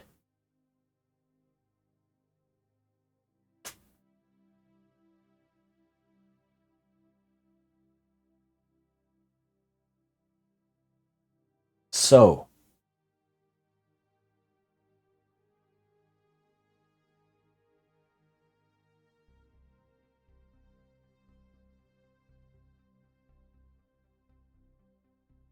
yeah, it needs to be option A. It needs to be option A. Okay. There's no feasible way I can manipulate the probabilities using option B, where you compare the dice directly to heart. Heck, even if I say, oh, once you hit more than 6 chill dice, that's when you overload. Yeah, but that doesn't matter. Once again, all that does is delay the inevitable. Again, once you hit 3 or 4 dice, once you hit 4 dice, you're guaranteed to overload within the next however many rolls it takes, right? And then it becomes a ticking time bomb instead of a gamble. And that's not something I want. Because at this point, all the probabilities are starting to hit 95, 97%.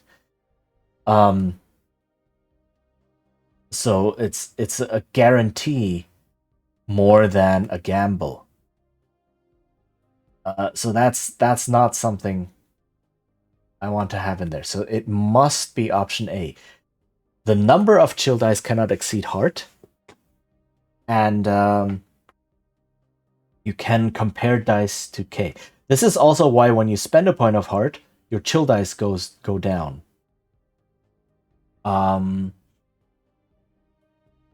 I can change the numbers on here. I can say, oh, you remove 2 chill dice, but you get +3 dice for that roll or something to buy yourself a bit of breathing room. But I'll have to see. Okay, so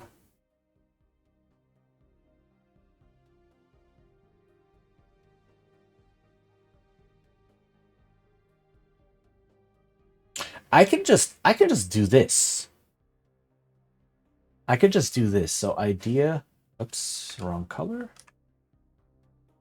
I don't know why I didn't think of this before. So idea 3, which is kind of sort of a combination of ideas 1 and 2. So,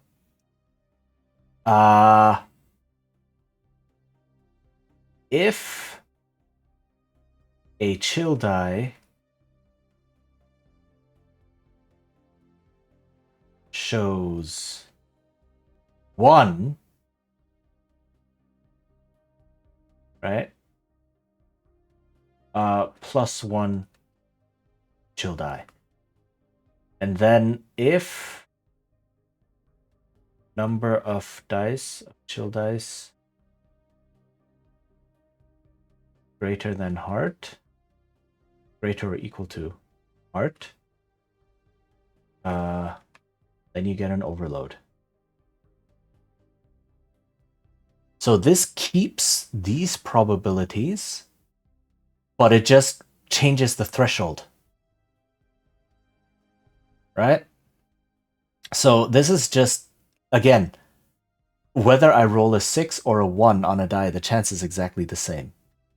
So instead of looking for, oh, how many 6, or did I roll at least 1 6 in these dice, I look at, oh, did I roll at least 1 1 in these dice? And then I act accordingly. So this gives me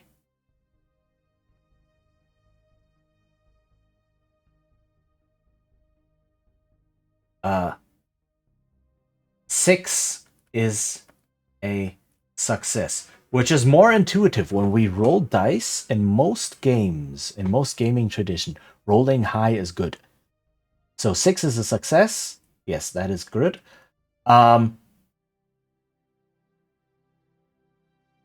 Easy Harrison. Right? So you don't have to say, oh, wait, how much heart did I have? What number am I comparing to? You just see, if do I have a 1 in there? Oh, I have a 1 in there.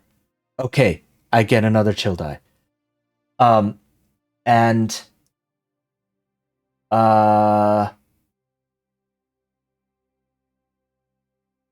so this is combines positives of 1b plus 2. So it doesn't have the whole escalating probability thing where players will not spend any heart. But spending heart does matter. So right now, okay, let me see. Right now, what does spending heart look like? If I have, say, 4 chill dice and 6 heart, right? And I spend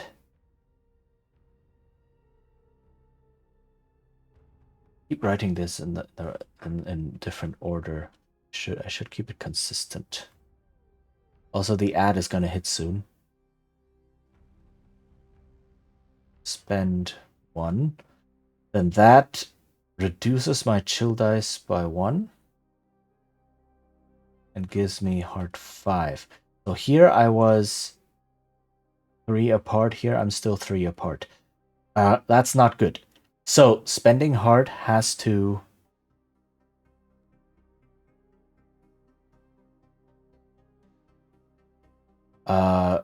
remove 2 chill dice plus 3 dice on this roll.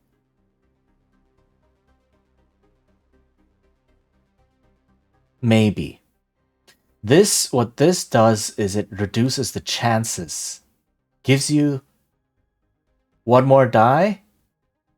Doesn't change the threshold difference, but gives you less chance of it happening.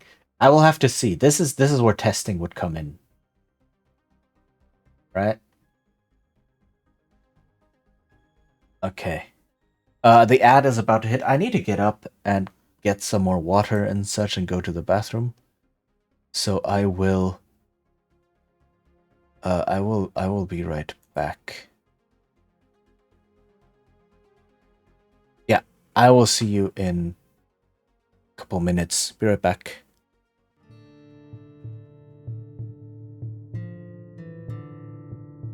Endure. In enduring, grow strong.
Okay, I'm back.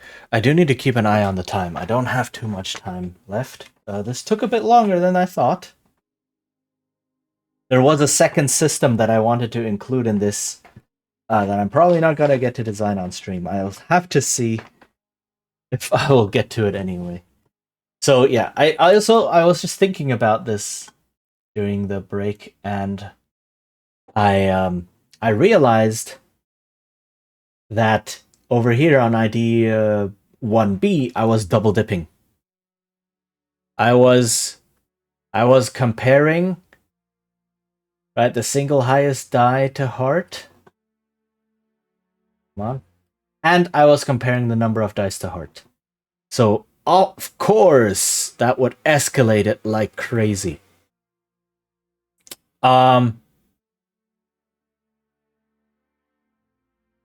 So yeah. I'm liking idea 3. So idea 3 for now. I mean, bleh. Supposed to design the whole game. I need to get done with this. So yes, idea 3, it is.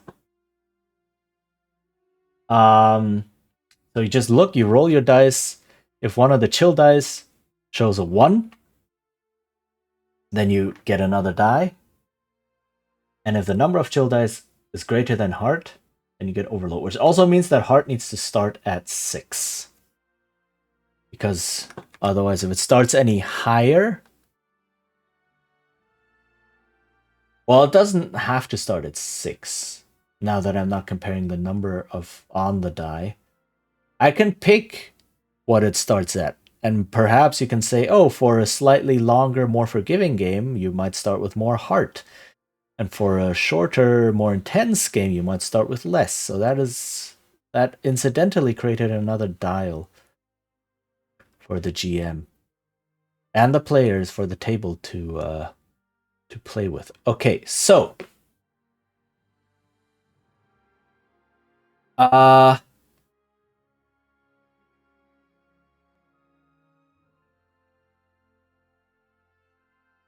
what I now want to go through very, very, very quickly is like a summary, essentially, and some other systems I might want. So the idea is, okay, summary, quick summary, and other things I need to look at and add, which I don't have the time to right now necessarily. Right?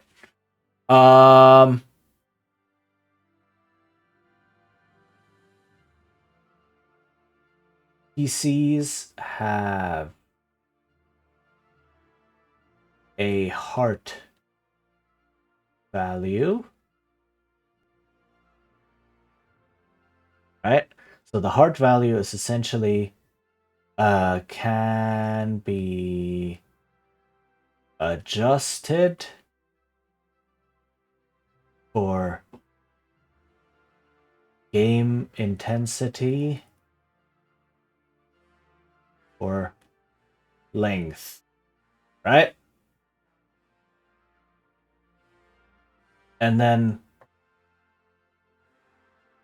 PCs have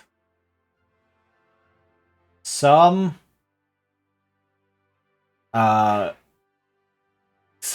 traits similar to something like lasers and feelings, where they might have, e.g., a specialization,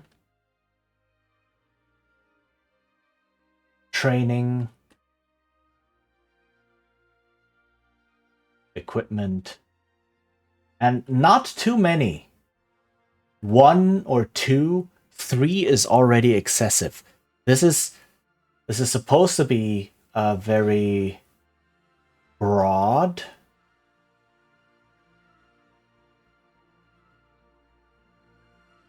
used to determine training bonus die. Right? Training bonus die.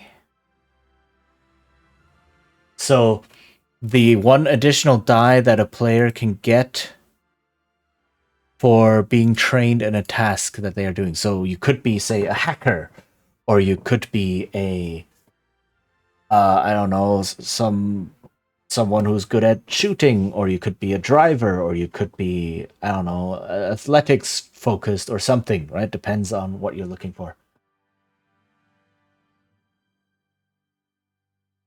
And then you can say, all right, so when I do a task that falls anywhere, even remotely within what I have written down as my specialty, I get that bonus die. So again, 1, maybe 2.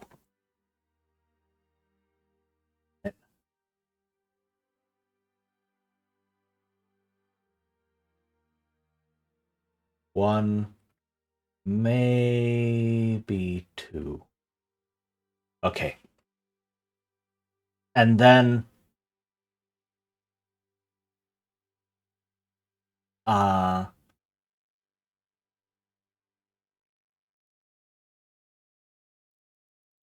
for flavor, right? For flavor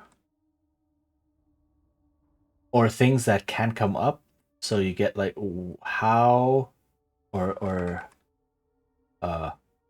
yeah, how does the chill affect you?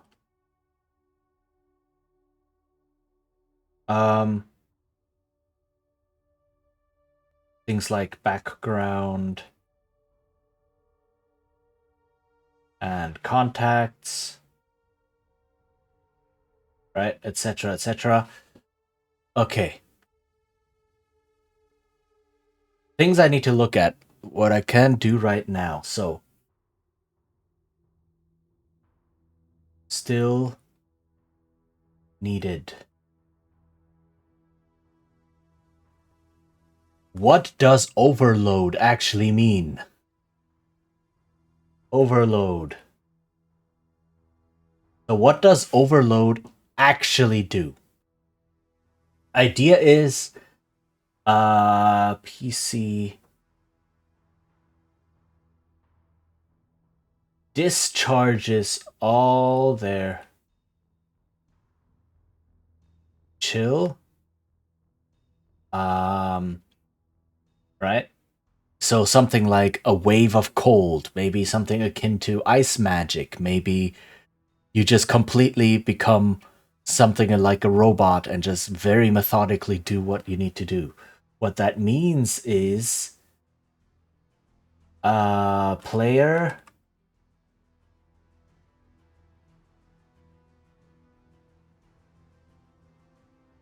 gets to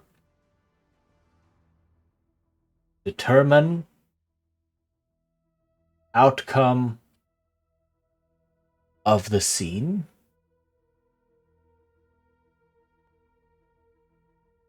Right? So the player can basically say, oh, if I overload, and we're, say, in a firefight, or I'm hacking a dangerous program or whatever, I succeed. I do all of that, and I, because my mind is now a supercomputer, or I release a huge wave of cold, we just succeed. We win, right? But what is the consequence? But some consequence. So it could be, e.g., narrative in a one-shot, right? Where, oh, but something goes wrong. It doesn't mean you're out of commission, or it could mean you're out of commission for the next scene. It could also mean that you complicate the further mission because of it. Like if you release a huge ice explosion, yeah, no, that's probably gonna complicate the rest of the mission somewhat, right? So some consequence happens because of your overload. So, or maybe you decide, oh yeah, my character goes out in a blazing glory. Well, blazing in a chilling glory. In a one shot, yeah, sure, you can totally decide that. Especially if there's only like 20, 30 minutes more to play or so, then you can decide, yeah, no, my character overloads and goes out in a chilling glory, and we just win this critical fight right now, and then the rest of the characters can continue on. Sure, why not? Or it can mean something like permanently reduce heart by 1.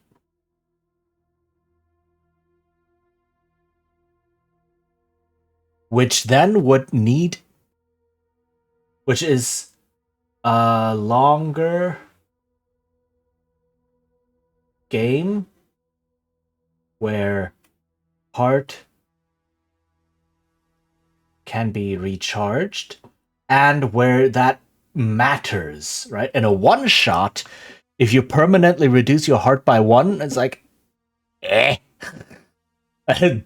who cares, right? I'm not playing this character after this session, right? We're done.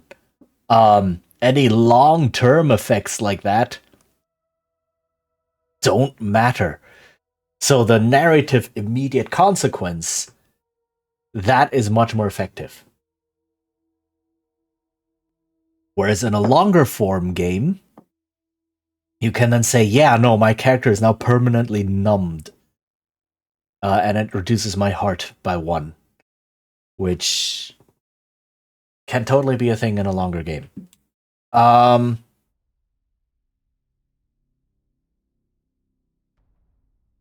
So that's overload. Also failure. Right? Failure is essentially if a 6 is success, right? Then otherwise highest die determines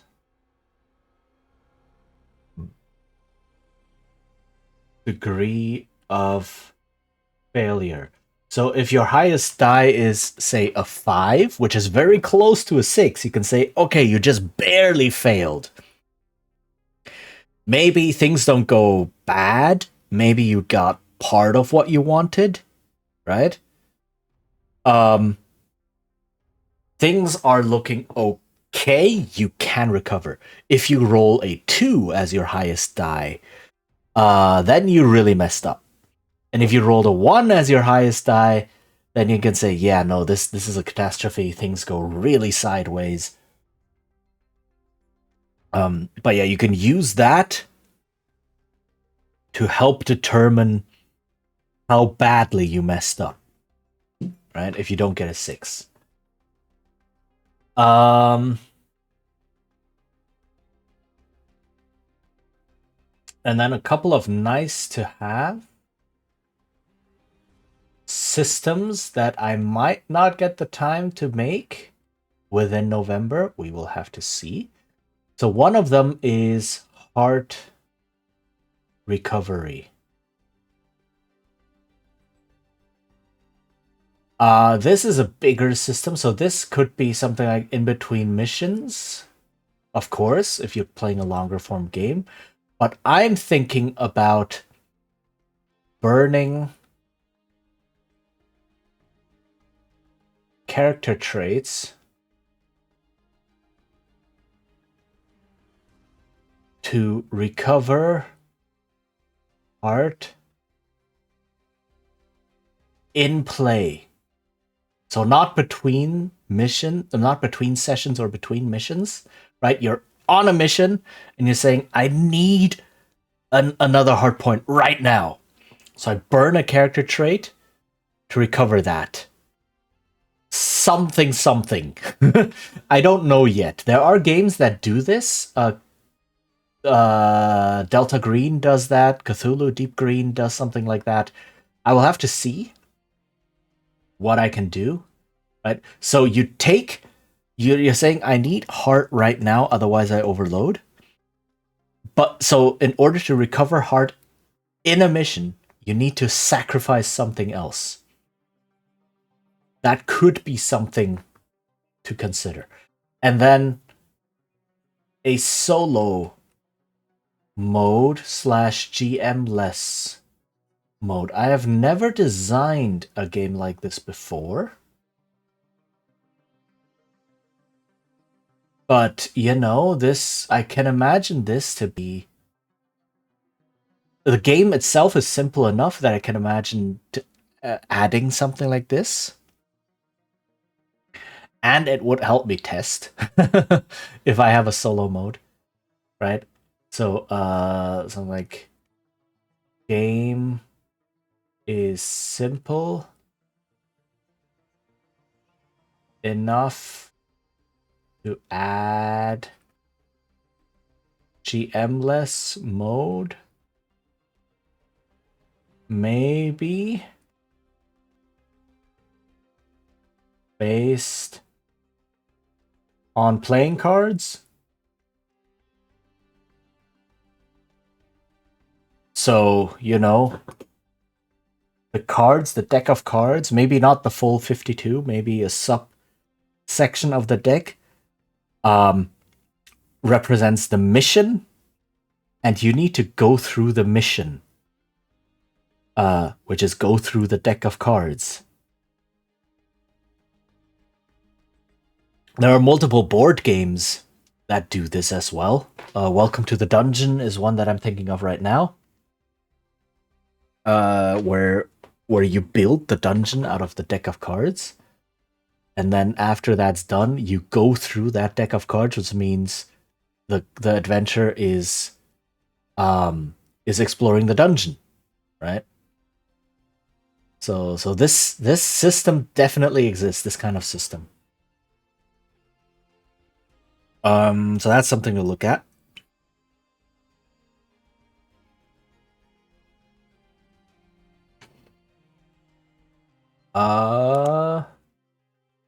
And yeah, like I said, it would help me actually test the game on my own. And I need to, as part of Naga Demon, I need to play the game at least once.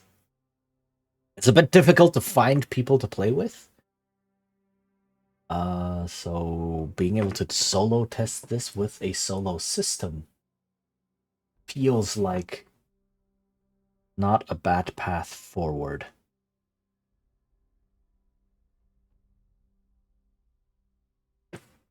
Okay. And yeah, the rest of the game is very, very loose. So very much like Lasers and Feelings or some other games out there that are just, yeah, we'll hand wave most things. We don't keep track of them. They're not important. Important is this dynamic of the characters needing chill in order to succeed on their mission, but not wanting too much of it because then they overload. So that's the main driver in here.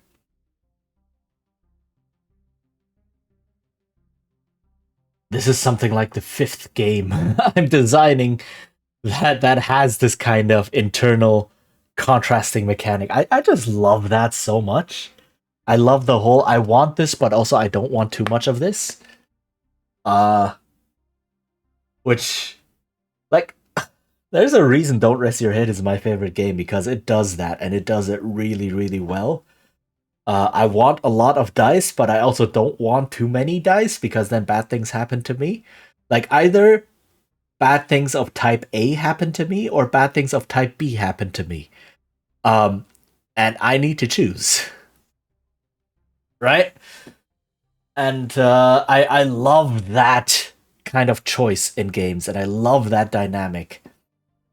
So I keep designing games that do this all the time. That is just, but yeah, it's a game designer designed the kind of games you want to play, and I love that dynamic in a game. So that's why I design games like that. Yeah, I think I am done for now. I did a lot of the big idea things and a lot of the big probabilities and a lot of the big gathering of or smoothing out of the mechanical side. I still need to write the text, but I can do that off stream. I still need to play it. I can try to do that on stream. I don't know how far I will get into this. There's not much of November left. There's like a week left. I may just have to call it done at some point. Yeah. Okay, but that's it for this stream. So I didn't actually design a full game. I failed. Hooray. But I got most of it. I got something like 80% of it done on the mechanics side. And the rest is then just, writing some nice text. Like this game, how big is this game? If this could be a 2-page RPG, I can see this being something like a 1 or 2-page RPG, right? The mechanics might be a bit too complex to summarize on 1 page.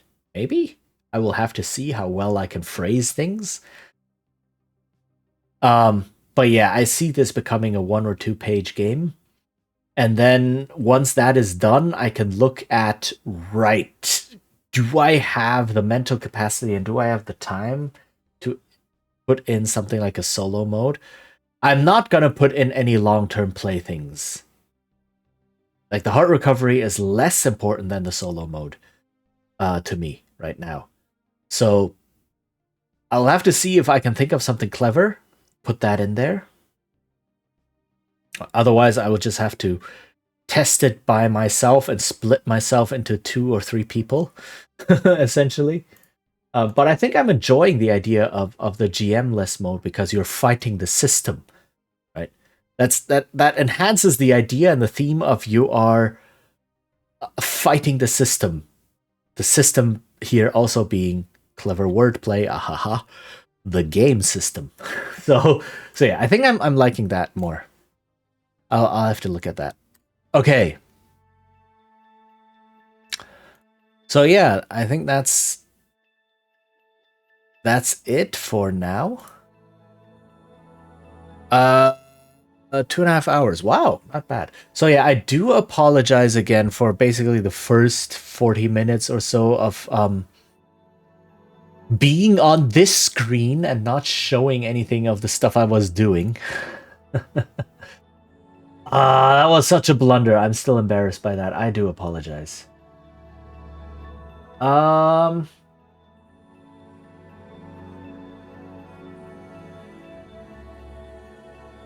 let's see, though. I think... Ooh. Okay, let's look for someone to raid. And there's someone who's streaming right now, who's been going for a while, but who is an excellent friend of mine.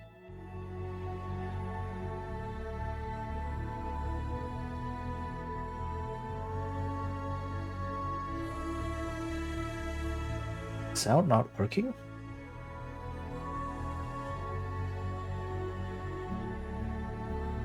Oh, never mind.